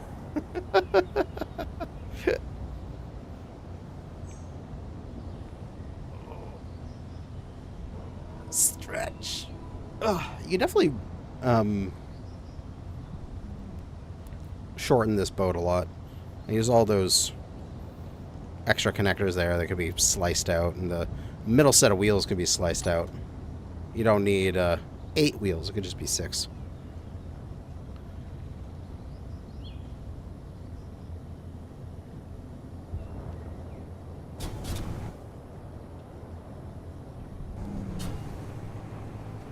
Alright, checkpoint 8 reached. Straight over checkpoint 9. Yeet! Into the water. Curse.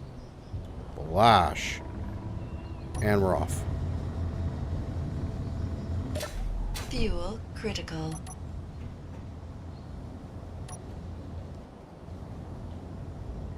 Oh, where's the emote? Where's that? Where's an emote from you? My hands off to each side. It is stretching. Hold me, Jack.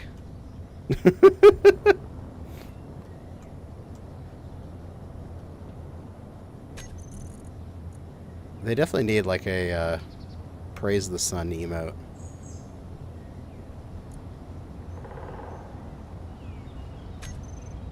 There we go. That looks great. Just standing on the nose of the boat, saluting. There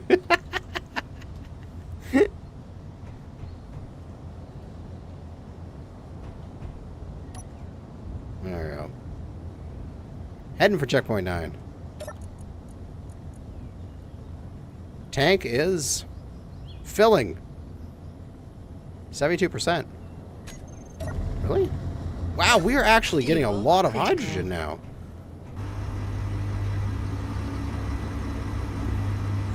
These O2H2s are doing their job.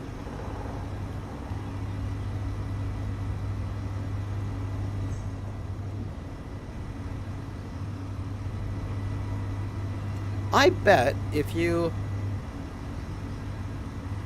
had enough O2H2s and gens, you could conceivably run entirely off the ice and just refuel in these water sections. I need a good computer to run water mod. I mean, you should, if you can run Space Engineers, you should be able to run water mod. Like, it's not that, you know, impactful. I don't think. I don't think it is. But again, I'm not 100% sure.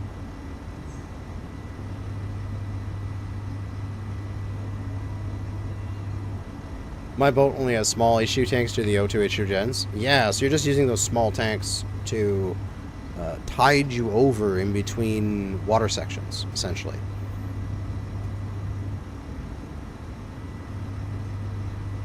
Nice.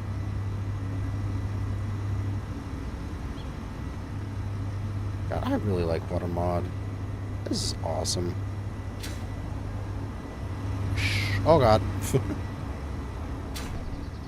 It's like, this ship is going away. There's also some fun stuff you can do with water mod. Like, you can change the texture of the water and such.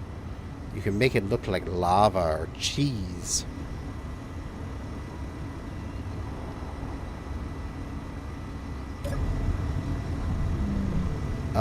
Okay, how am I gonna get up and over here? These are some steep hills.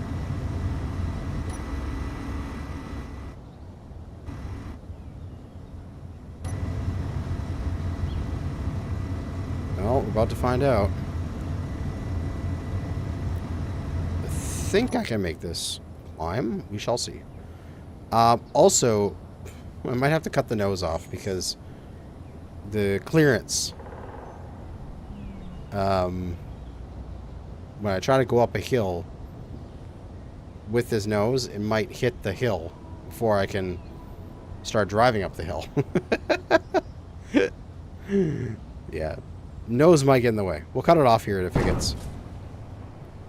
But for now, we seem to be okay. We've made landfall.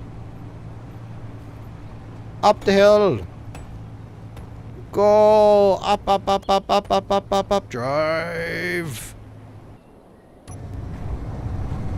Good rover. Straight up the hill.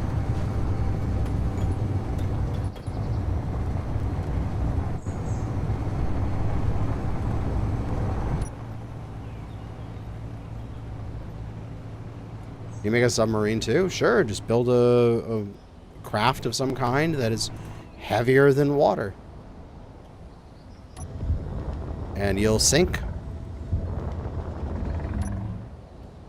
Oh god, I am totally flying this thing. You want to, if you build something that's like water neutral, like the same weight as water, then you can just fly it around underwater like any flying ship. The key thing is you can basically take any space engineer's flying atmospheric ship and use it underwater, but you're going to have to fight against the buoyancy. So you want to try to have your ship be relatively neutrally buoyant, if not slightly heavy, so that it's sinking ever so slowly. But you don't want it to be a little slightly too buoyant, because then you're constantly fighting to keep yourself underwater. It's kind of annoying. Ugh.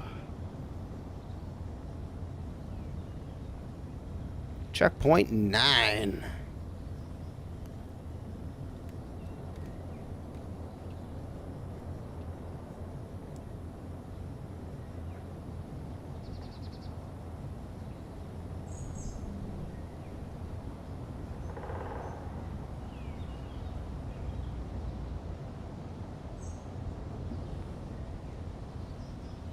Let's turn off the fog. W fog, I think it is. Yeah, there we go. What? Strange.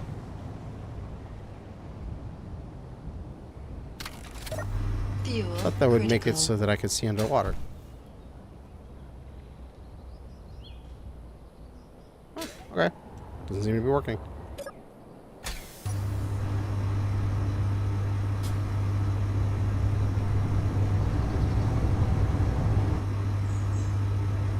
And off we go again. Another section of water. Okay. Which, theoretically, is part of the ocean, because there's a way in there.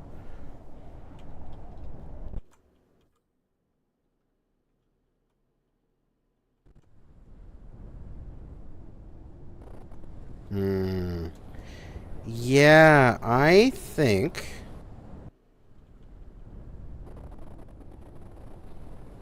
getting to this island is good, but maybe I should have a waypoint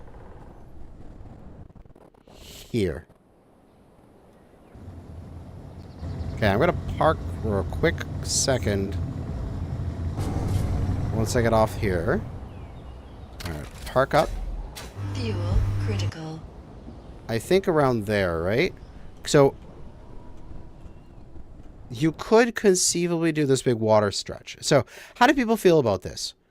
If we get to this at checkpoint 9, you could have a giant water section, which is just going to be used sort of putting your thruster on override and just going to sleep.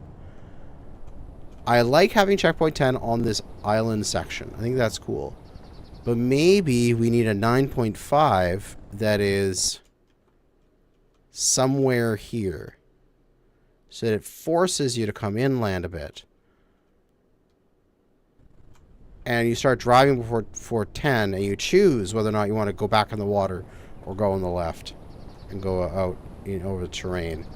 So somewhere around here-ish So then when you go back towards 10, you would go up and over this mountain, and you would get to here, and you would have to decide whether or not you continue left, and you keep going over the mountains, or you dive back down into the water. I think that's probably better. So I'd want something here.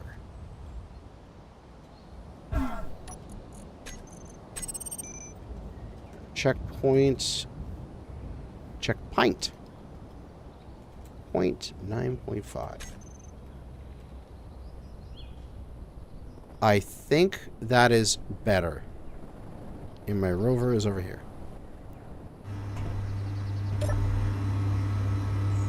Let's go.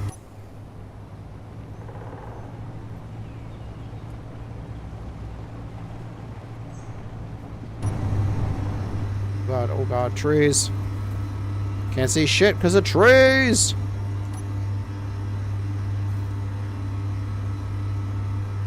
Ah! The foliage has screwed me up.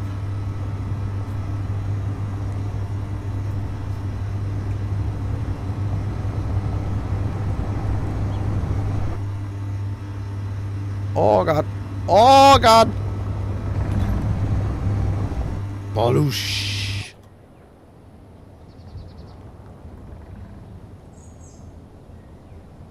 Yeah, I like that 9.5 in there. This is why we do the test runs, man. This is why we test.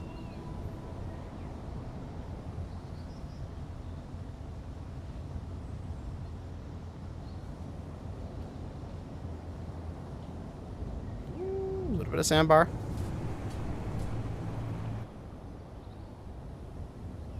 That's a ship destroyer right there. You just be sailing through here, don't even notice it, and just run aground right there.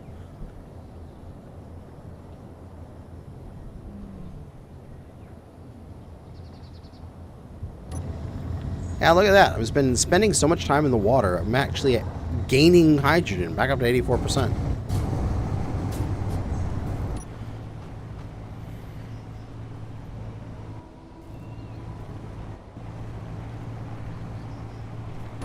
Oh God, tree dodging.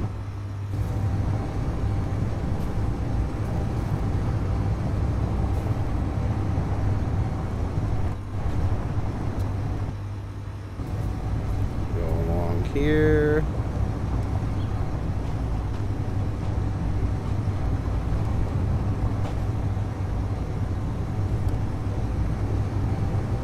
And almost checkpoint 9.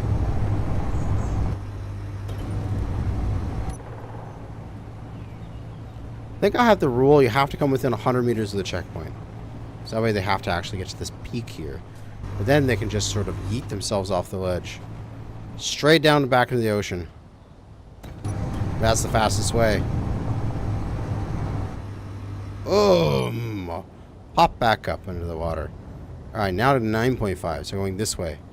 Another section of water, but back on the land. And we're full of ice. So we are just cooking. Cooking with gas. Which that entire saying was a marketing thing from the natural gas industry. To make it sound like if you were cooking with electric heat, it was actually somehow worse than cooking with gas, natural gas burners.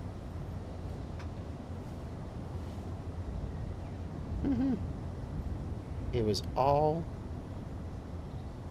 capitalism.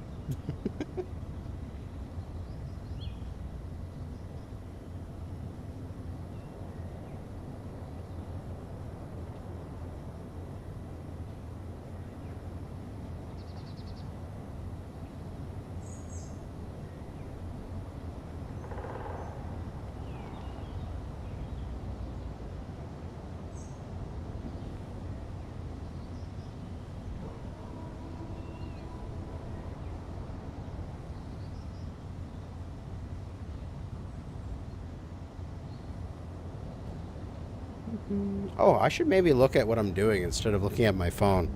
That's a cliff.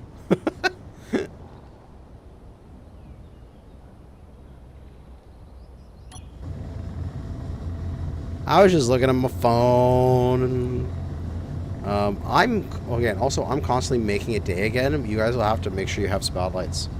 I'll put on the MA spotlight pack, probably, so that way you guys can see what the heck you're doing. Oh, did I take some damage? I did. Oh, did I bust my pressure vessel? I might have. Let's see. The next time I jump into the water, I might sink. Let's go.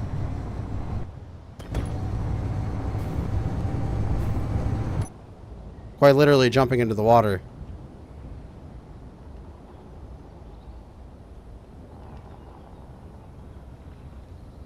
I'm totally sinking!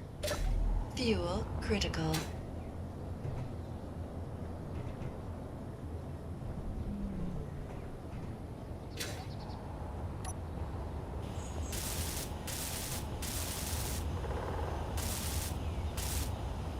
Ah, we're sinking! We're taking on water!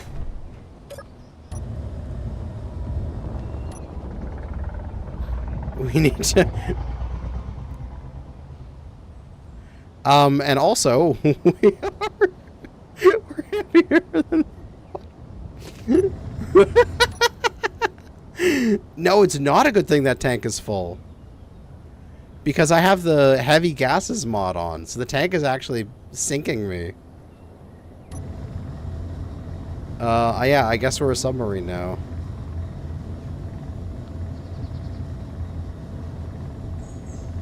Gases with masses, gases have masses is the deprecated one.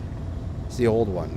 Heavy gases is the new one. That is the spiritual successor of gases with masses. In case you were wondering.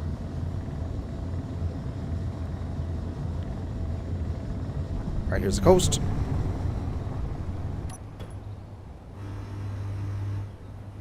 Okay. We need to do some repairs. Fuel critical.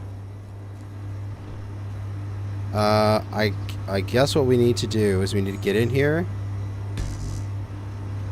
And we need to secure this front cone. And now we can repair the cone. But now if it breaks again, it'll be okay. Because it won't like do the whole depressurization. It'll just do the nose cone.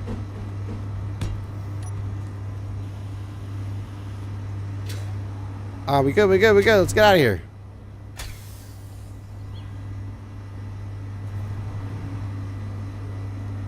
Yeah, we floating again.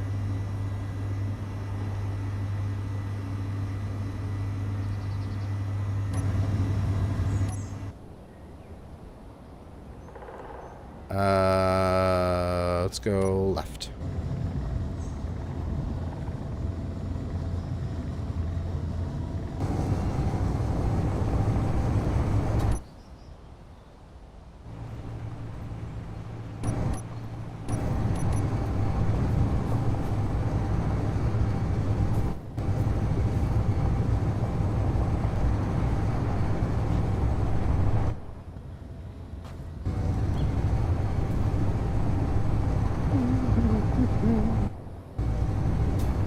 I know some people might go straight over.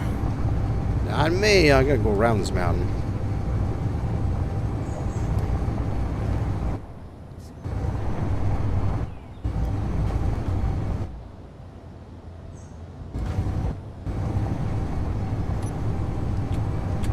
There we go. 9.5 right over there.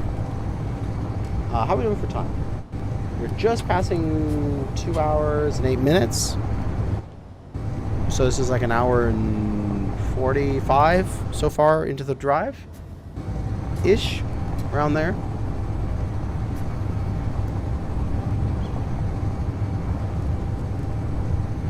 Yeah, we're cutting off checkpoints 11, 12, and 13. We don't need to do that. This is maybe like a 2.5 hour drive without that. Like another 45 minutes to get back to the starting point over there. Something like that. Checkpoint. Alright, we're going to checkpoint 10, then we're going straight to checkpoint 14.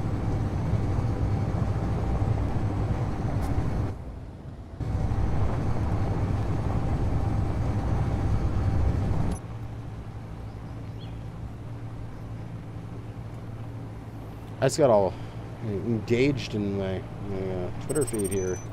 I refuse to call it X. My Twitter feed. My my ship girl game is getting all new research ships next week. And I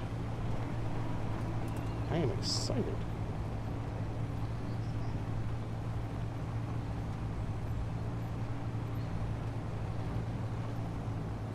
Ooh, I gotta turn. I gotta stop looking at my phone.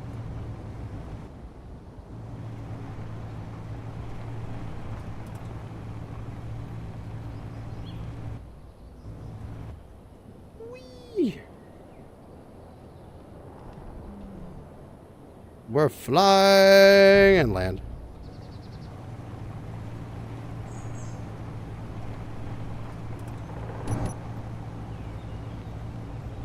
What are the new special ships they're adding? They're adding a Soviet aircraft carrier, and they're adding a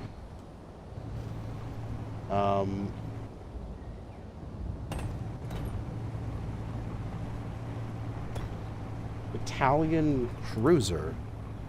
Cool.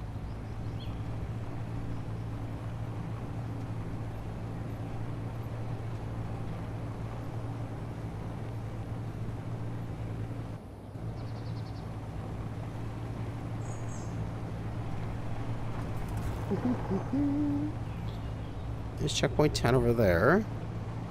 And so we'll probably dive in the water here.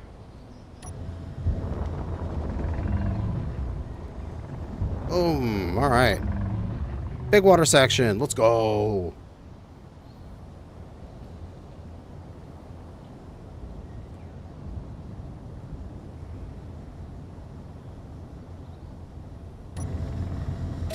Fuel critical. And we just stand here on the bow of our ship. Bring the spectator camera over. And just, just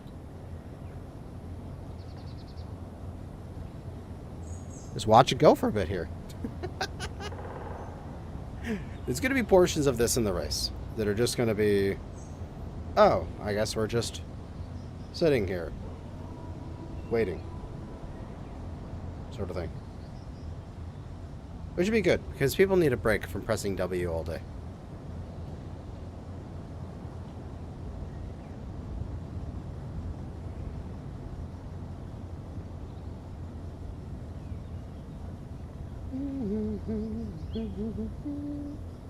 Same thing, I need a break from pressing W here now, so I can twiddle on my phone.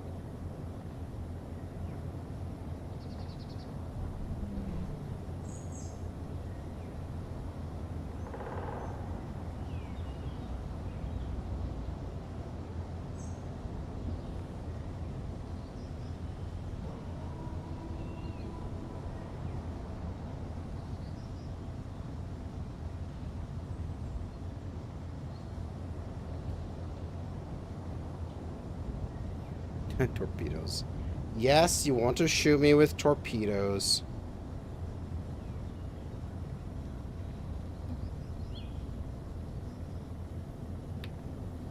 I know.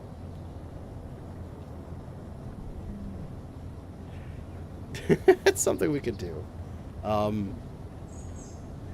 It would be kind of fun to do a naval battle a community event where we have water mod and aerodynamics mod, and we spawn in a pair of aircraft carriers, and we spawn in a couple destroyers or something, to escort them, and then you split everyone, you know. How many people can a Space Engineer server actually handle? Like 16? 20? Before it starts to have a seizure? Fuel critical.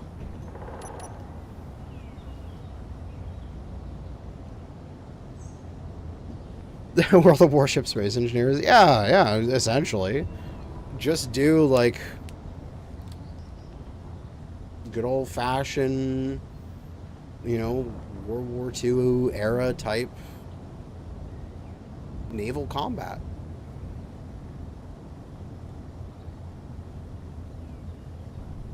Everyone's got their planes in the air defending their ship. You have massive dogfights, planes breaking off to do,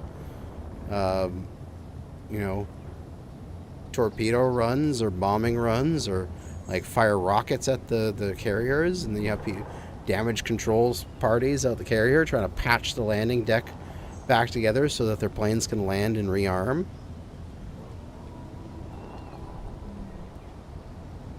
It might be kind of fun.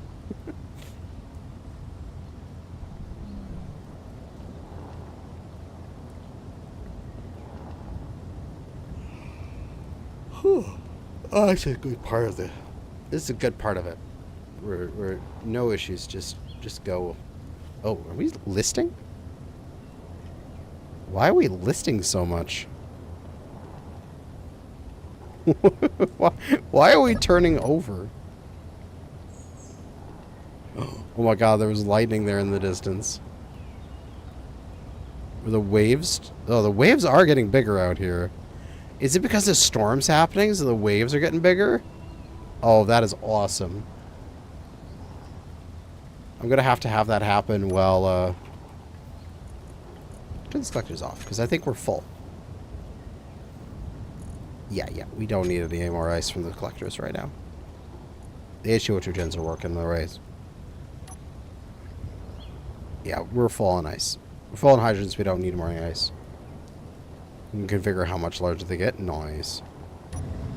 But I think it would just be kind of fun. We just pull like a, you know, Battle of Midway type thing.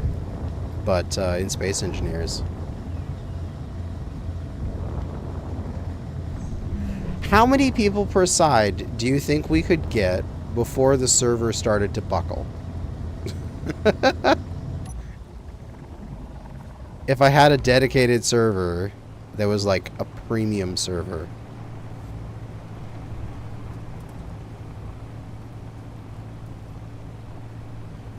Oh, yeah, I should get Consti on the line for that. I should just basically be like, hey, Consti, we're just basically going to take your dream of turning Space Engineers into, oh, what is that? What is that game? It's like...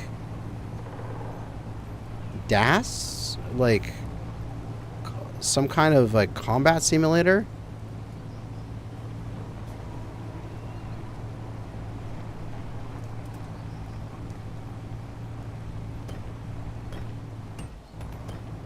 What's the best Keen channel to join to OPRP? I do not know what OPRP is. I'm guessing is that kind of roleplay. And yeah, DCS, that's the freaking thing. Like, Consti is trying to mod Space Engineers to basically become DCS.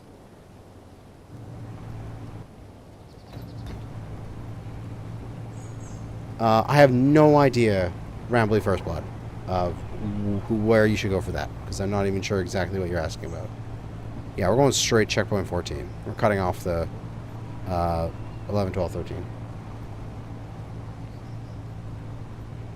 Yeah, sorry, it's just not something I know of. I do not know what is the best place to do that kind of stuff. Yeah, I think we go to this beach, and we go up that beach. So we want to go a little bit left of that mountain. And we good. But yeah, just get Consti on board. Make a couple aircraft carriers. Get him and make a bunch of, like, pre-made fighters. Coat them, like, put a bunch of those on the aircraft carriers. and then just go fight.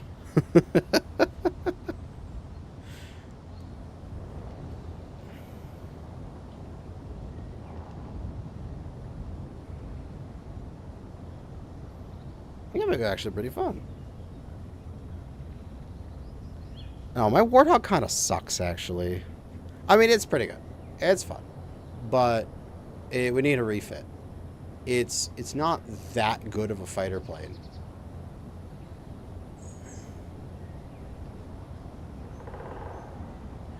In some of the mega server clusters, the lobby server can handle 50 to 100 people easily, but no one's using grids just on foot. Yeah, I'm thinking like people flying planes with aerodynamics mod. So I'm wondering if we can maybe make like, 10 aside.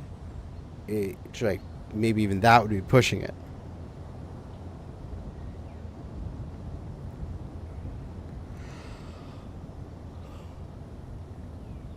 I don't know, we'd have to try it. Just stress it until the server dies and then just go, okay, we can't go that far. Dial it back 20% and stay there. Ah, lighting!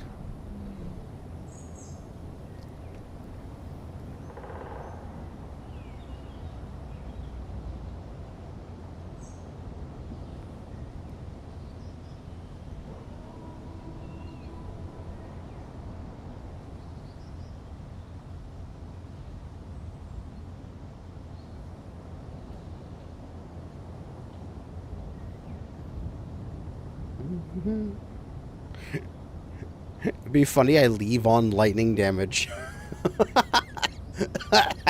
The winner of the race is about to cross the finish line and lightning strikes his hydrogen tank and he just goes boom.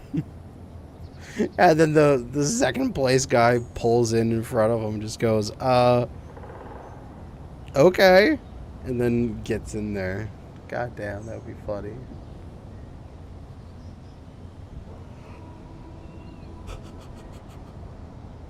Oh.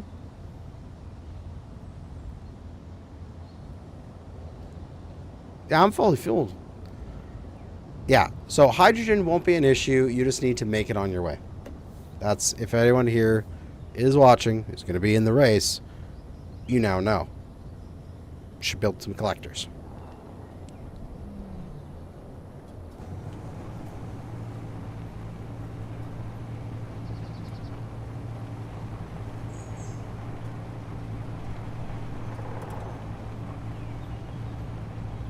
Because we're right now about 2 hours into our journey. And we can see we're on our way back. We're at 43 kilometers away from the starting line. So we are heading. We're getting there. So yeah, I'd say about 2.5, maybe 2 hours and 45 minutes. To do this lap.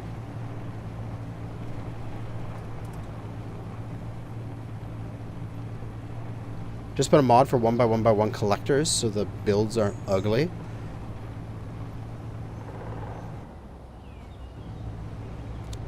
Possibly. Maybe. We'll see. Trying to fit that collector in somewhere is part of the difficulty, right?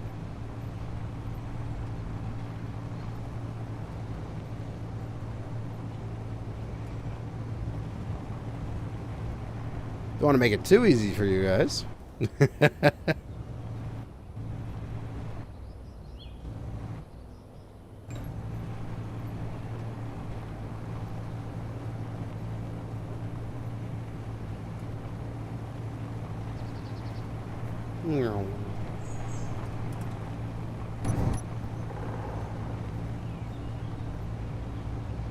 think you have a lot more buoyancy you actually need, by the way. Maybe.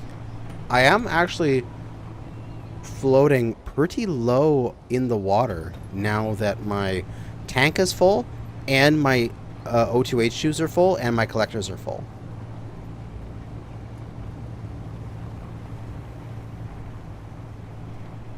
So you do need a decent amount of buoyancy to be able to float properly.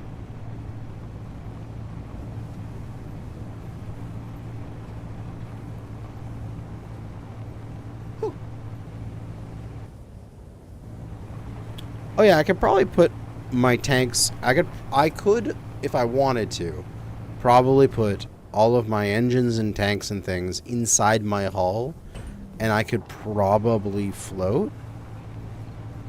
But again, this is just me very quickly building something to just do a test. So it's an ugly piece of shit. This little, like, gray pencil-looking thing. But it's functional. It's highly functional. Yeah, it's a tree. Ah, we got 300 meters to check my before. All right.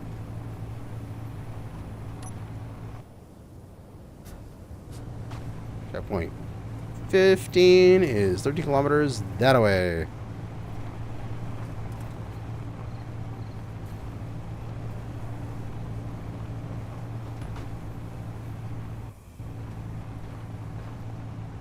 Whee! We are floating so much in aerodynamics. Like, if I go in the water here for a second,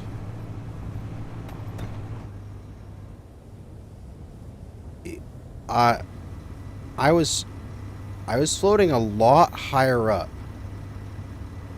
earlier this evening. Like, the water is lapping at the back of my rover.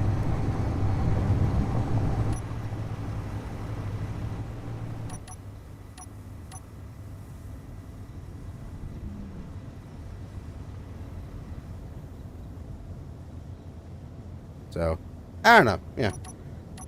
You can build your rovers however you wish. However much buoyancy you want. Up to you.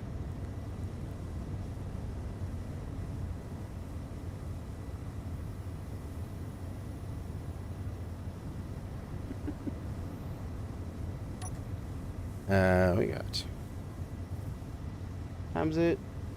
Yeah, I should be done this in like 15 minutes, I'd say. Something about that. Yeah, 15 minutes. So then that will put the race at about 2:15, 2:20 in terms of length, which I think is perfect. You don't want to be too long,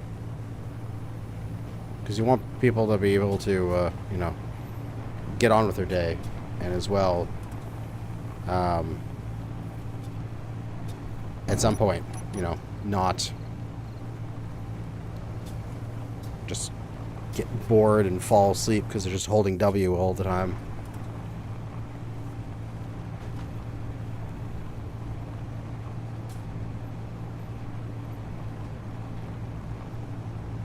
And then that makes me, okay, so this is about 2.25 for hours for the race.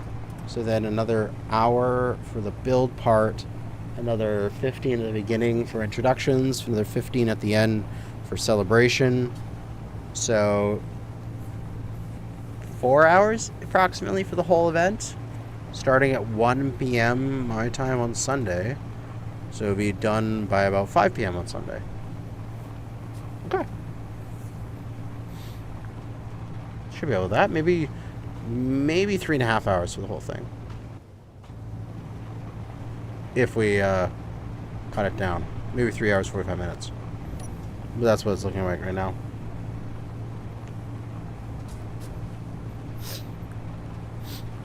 Just so racers have an idea of sensor control fireworks, well, I could do that. That is easily doable.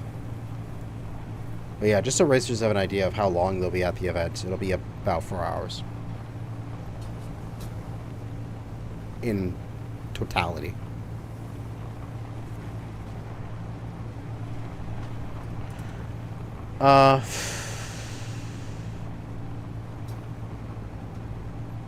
Should I move the event slightly earlier?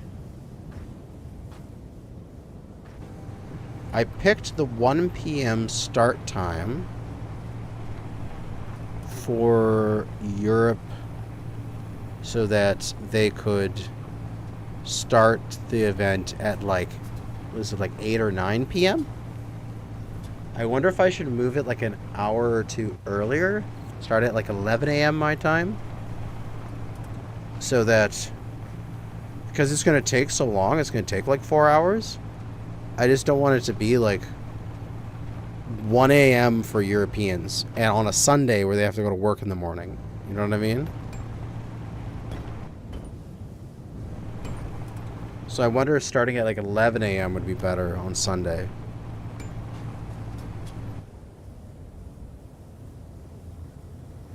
I'll have to ask everyone who's signed up, that is, where they are, what time zone they're in, and see if there's a need for that. Because if everyone that has signed up is like North American, then it doesn't matter.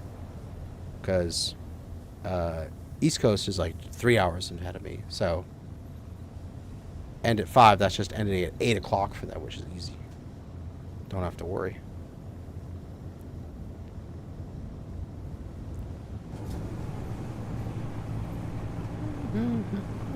Checkpoint 15. We're getting close. Big minefields they have to pass through. Oh man, we were actually tempted to do that for Split C's Wrong Way Up. So during that event, me and a handful of other people were playing the bad guys and harassing the streamers, but not Stone Aging them, but, you know, screwing with them a bit. And one of the thoughts we had, which was, oh, at this point, when they get here, there's this valley that would be very easy to drive through. So we're going to put up a sign that says, warning, landmines. And we're going to put landmines all over the valley. And so if they drive through, they have to go really slow, or they'd have to just avoid it completely. And so we set up this big thing, and we're like, this is going to be great. And then they didn't go anywhere near it. They just drove an entirely different route.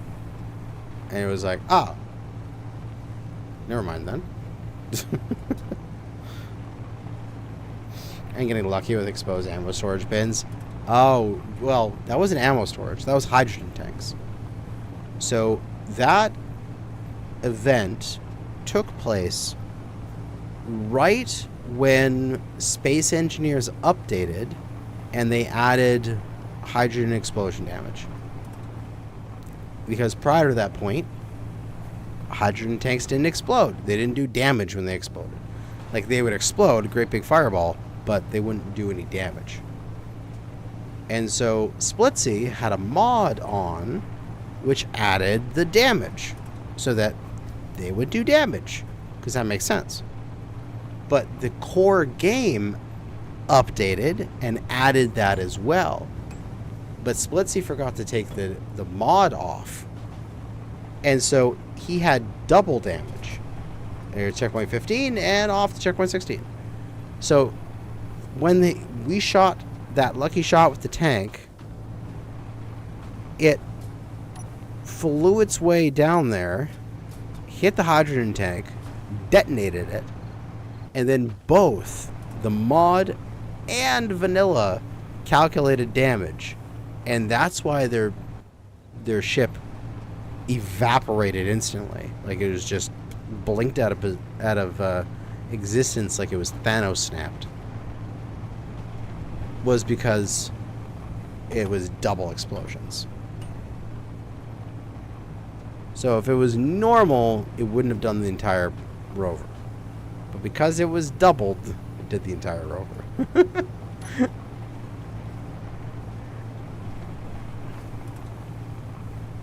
It was awesome. It was very awesome. Aside from the fact that us as supporters, like playing the enemy, trying to support them and make sure that the stream is entertaining, we all went, oh shit. And we just basically like, ran away and hid and stopped attacking them so they could recuperate for, like, the longest time. We didn't attack them for, like, several hours. When normally we would put on an attack, like, every 45 minutes to an hour. We felt so bad.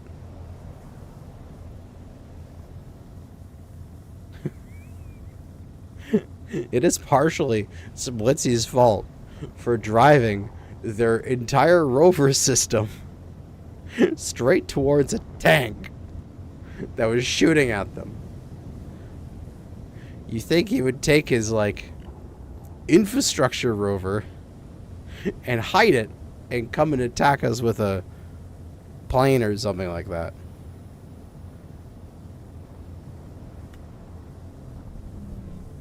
Maybe. Who knows? But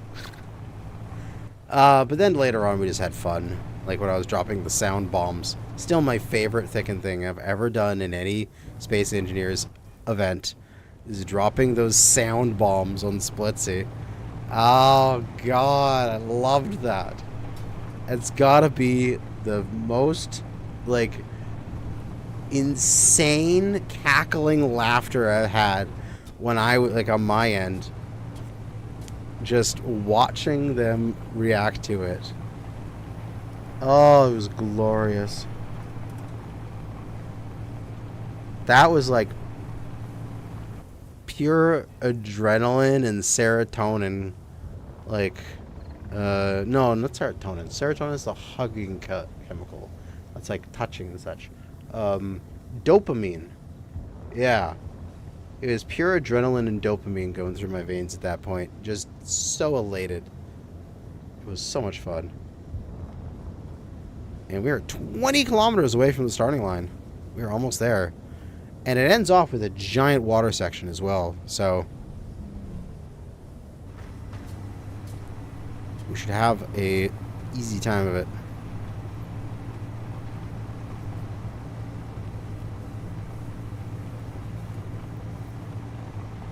I think we just have water sections here too. How much water section do we have here? Yeah, I mean, you could go over right here. There is a land route that is actually fairly flat, fairly easy and fast. If you choose to go land. But here we are, we're just in the water, going 25. I wonder, Fuel critical.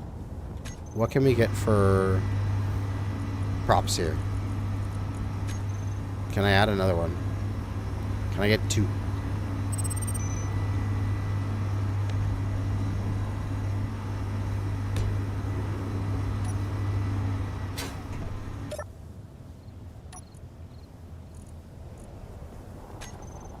Do I have the power for 2? I do have the power for 2. What are we going to get for speed?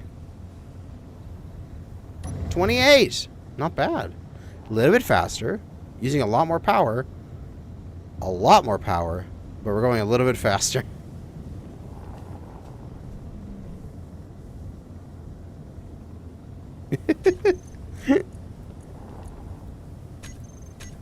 Might individually want to toggle one on and off.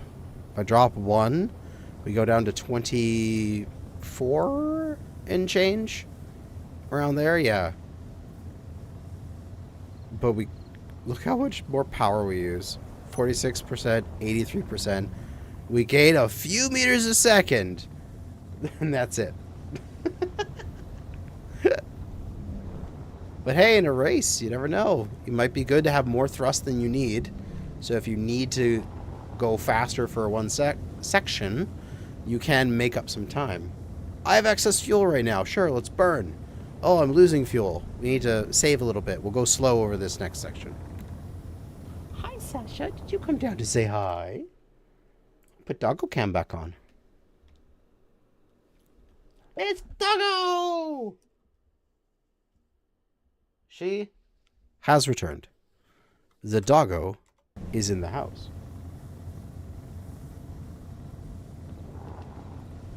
Aww.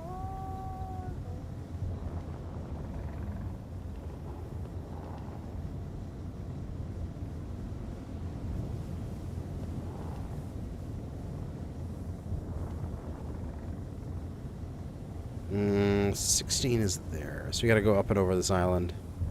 Let's go this way to get up onto there easily.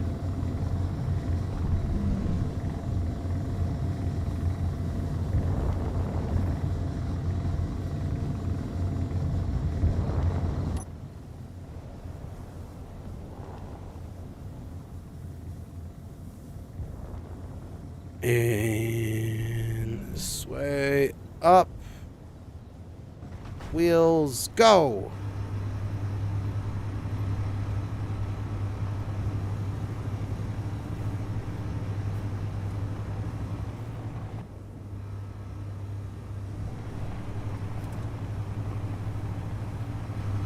Yeah, it seems the back half of this race is very water focused, where the front half is more land focused. Might be interesting for some like water versus land designs of who got what focus for their design, and therefore, you know, where are you going to excel? Got a fat finger. That's all right. While we're going across here, I'm going to see if I can give Doggo a treat.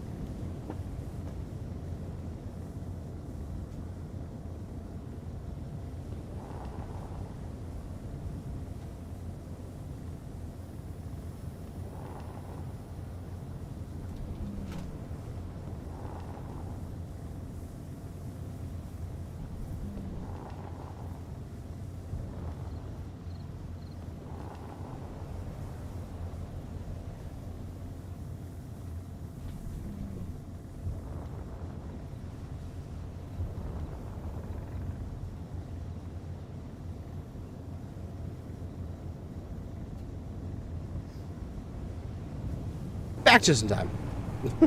Quite literally just in time. God doggone got that Doritos. Kashay does arves them.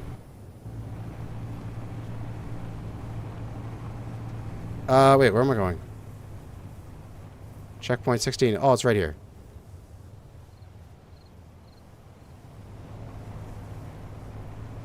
I need to actually get to the checkpoint. There we go. Got within 100 meters. Now it's a valid run. And last one is the last final water stretch. Oh, did I break anything? No, I'm good. Okay. And we're into the final water stretch. This is the big water stretch back to start. So this is where it'll be pretty obvious if people are neck and neck. It's whoever is in, who can finish off with a strong water section here will be the winner.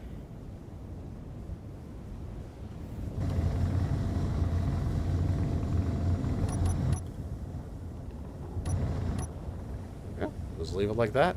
You can see it just barely over the horizon. There's some land there. As we coming on in here, last, what do we got? Say 12 kilometers? Hey, 11, I was close.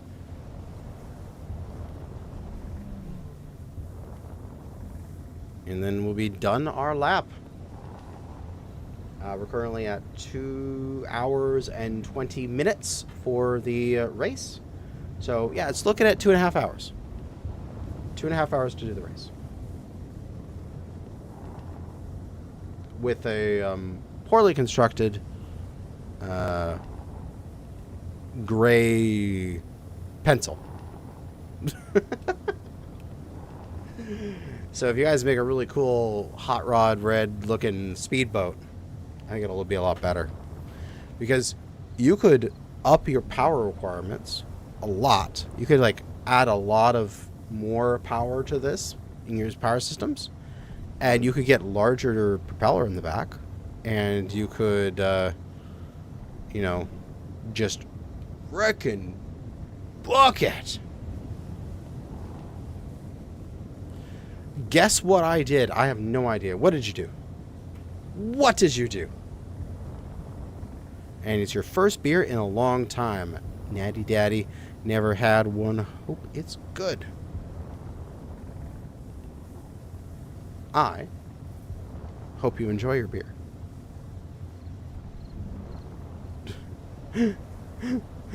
You made a welder and crashed into a mountain immediately. Yeah! You've gone through the initiation that is space engineers.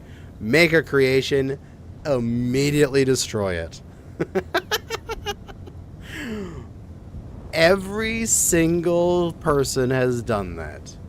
I've done it so many times.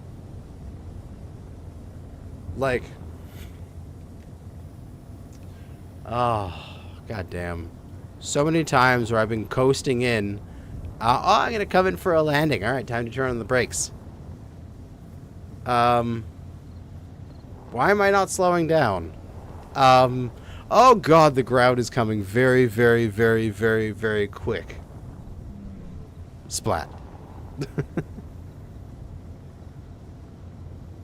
Oh, I know. Doggo is tired. We climbed a mountain today. Yeah, Doggo climbed a mountain with me. So, Doggo is a little tired.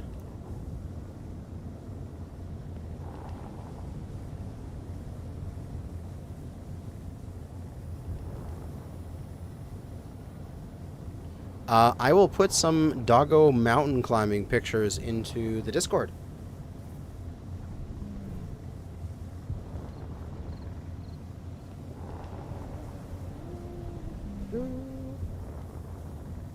Lounge pets. Let's put Doggo mountain climbing. So you guys can see the mountain Doggo. So go to the Discord, go to the pets section, and you should see mountain Doggo.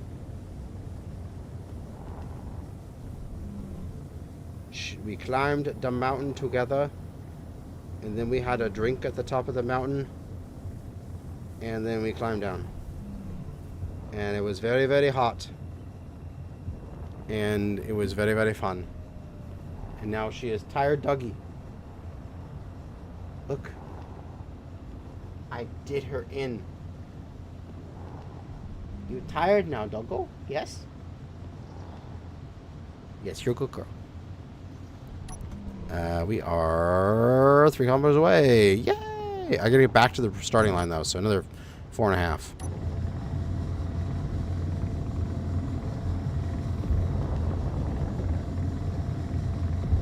That was me on my first ship. Throughout the first time I came back with a full load of cargo, realized I need more thrusters here. Yes. I always once I learned that, I always try to test with full cargo. Be like, okay, I'm just gonna throw a bunch of stone in here. I want to see what it feels like with a full cargo. It's actually something that kind of it's like a pet peeve of mine, is when people build these giant ships and they have like these huge thruster clusters on the back, like giant, like 16 large thrusters to get it going forward, and they have like 2 small thrusters to stop it. And I'm like, dude, you're just gonna be coasting for days trying to stop your ship.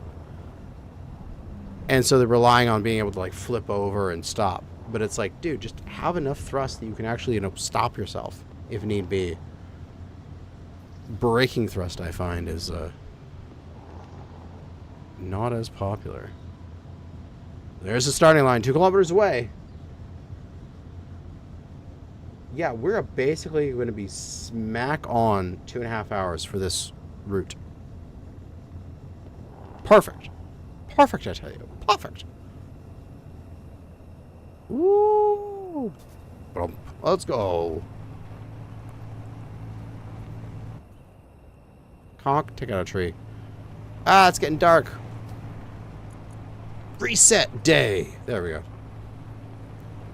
You guys will need to take headlights. I am the game master. I can just make it day whenever I feel like it.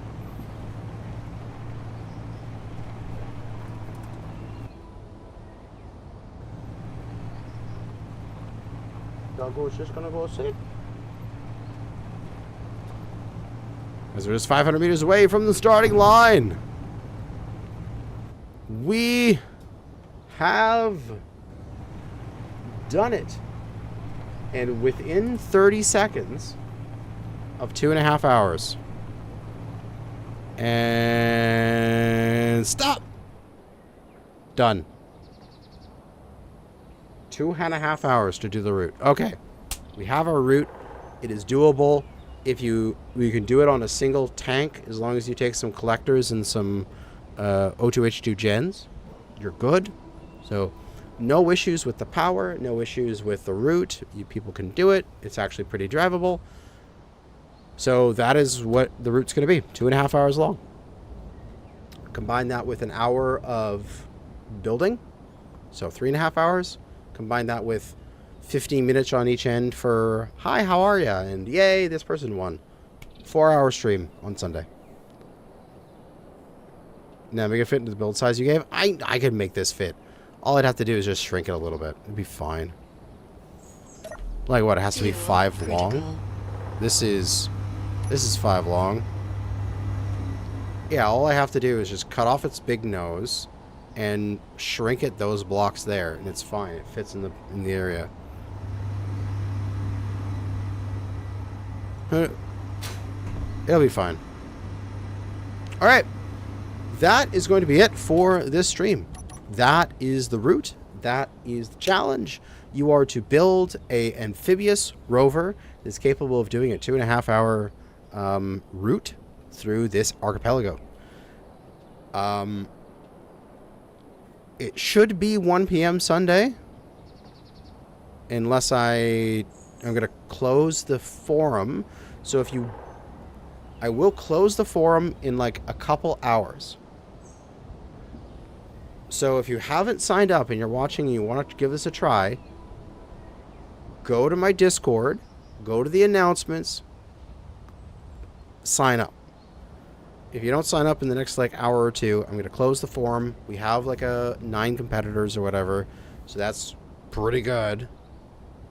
And I'm going to purchase a server tomorrow and set up the world, set up the checkpoints, and set up a building area here. That's going to be it. For now, thanks for watching, and good racing out there, fellow space engineers. And now I'm going to go cuddle with Doggy, and you guys don't get to come because it's our private cuddle time. See you later.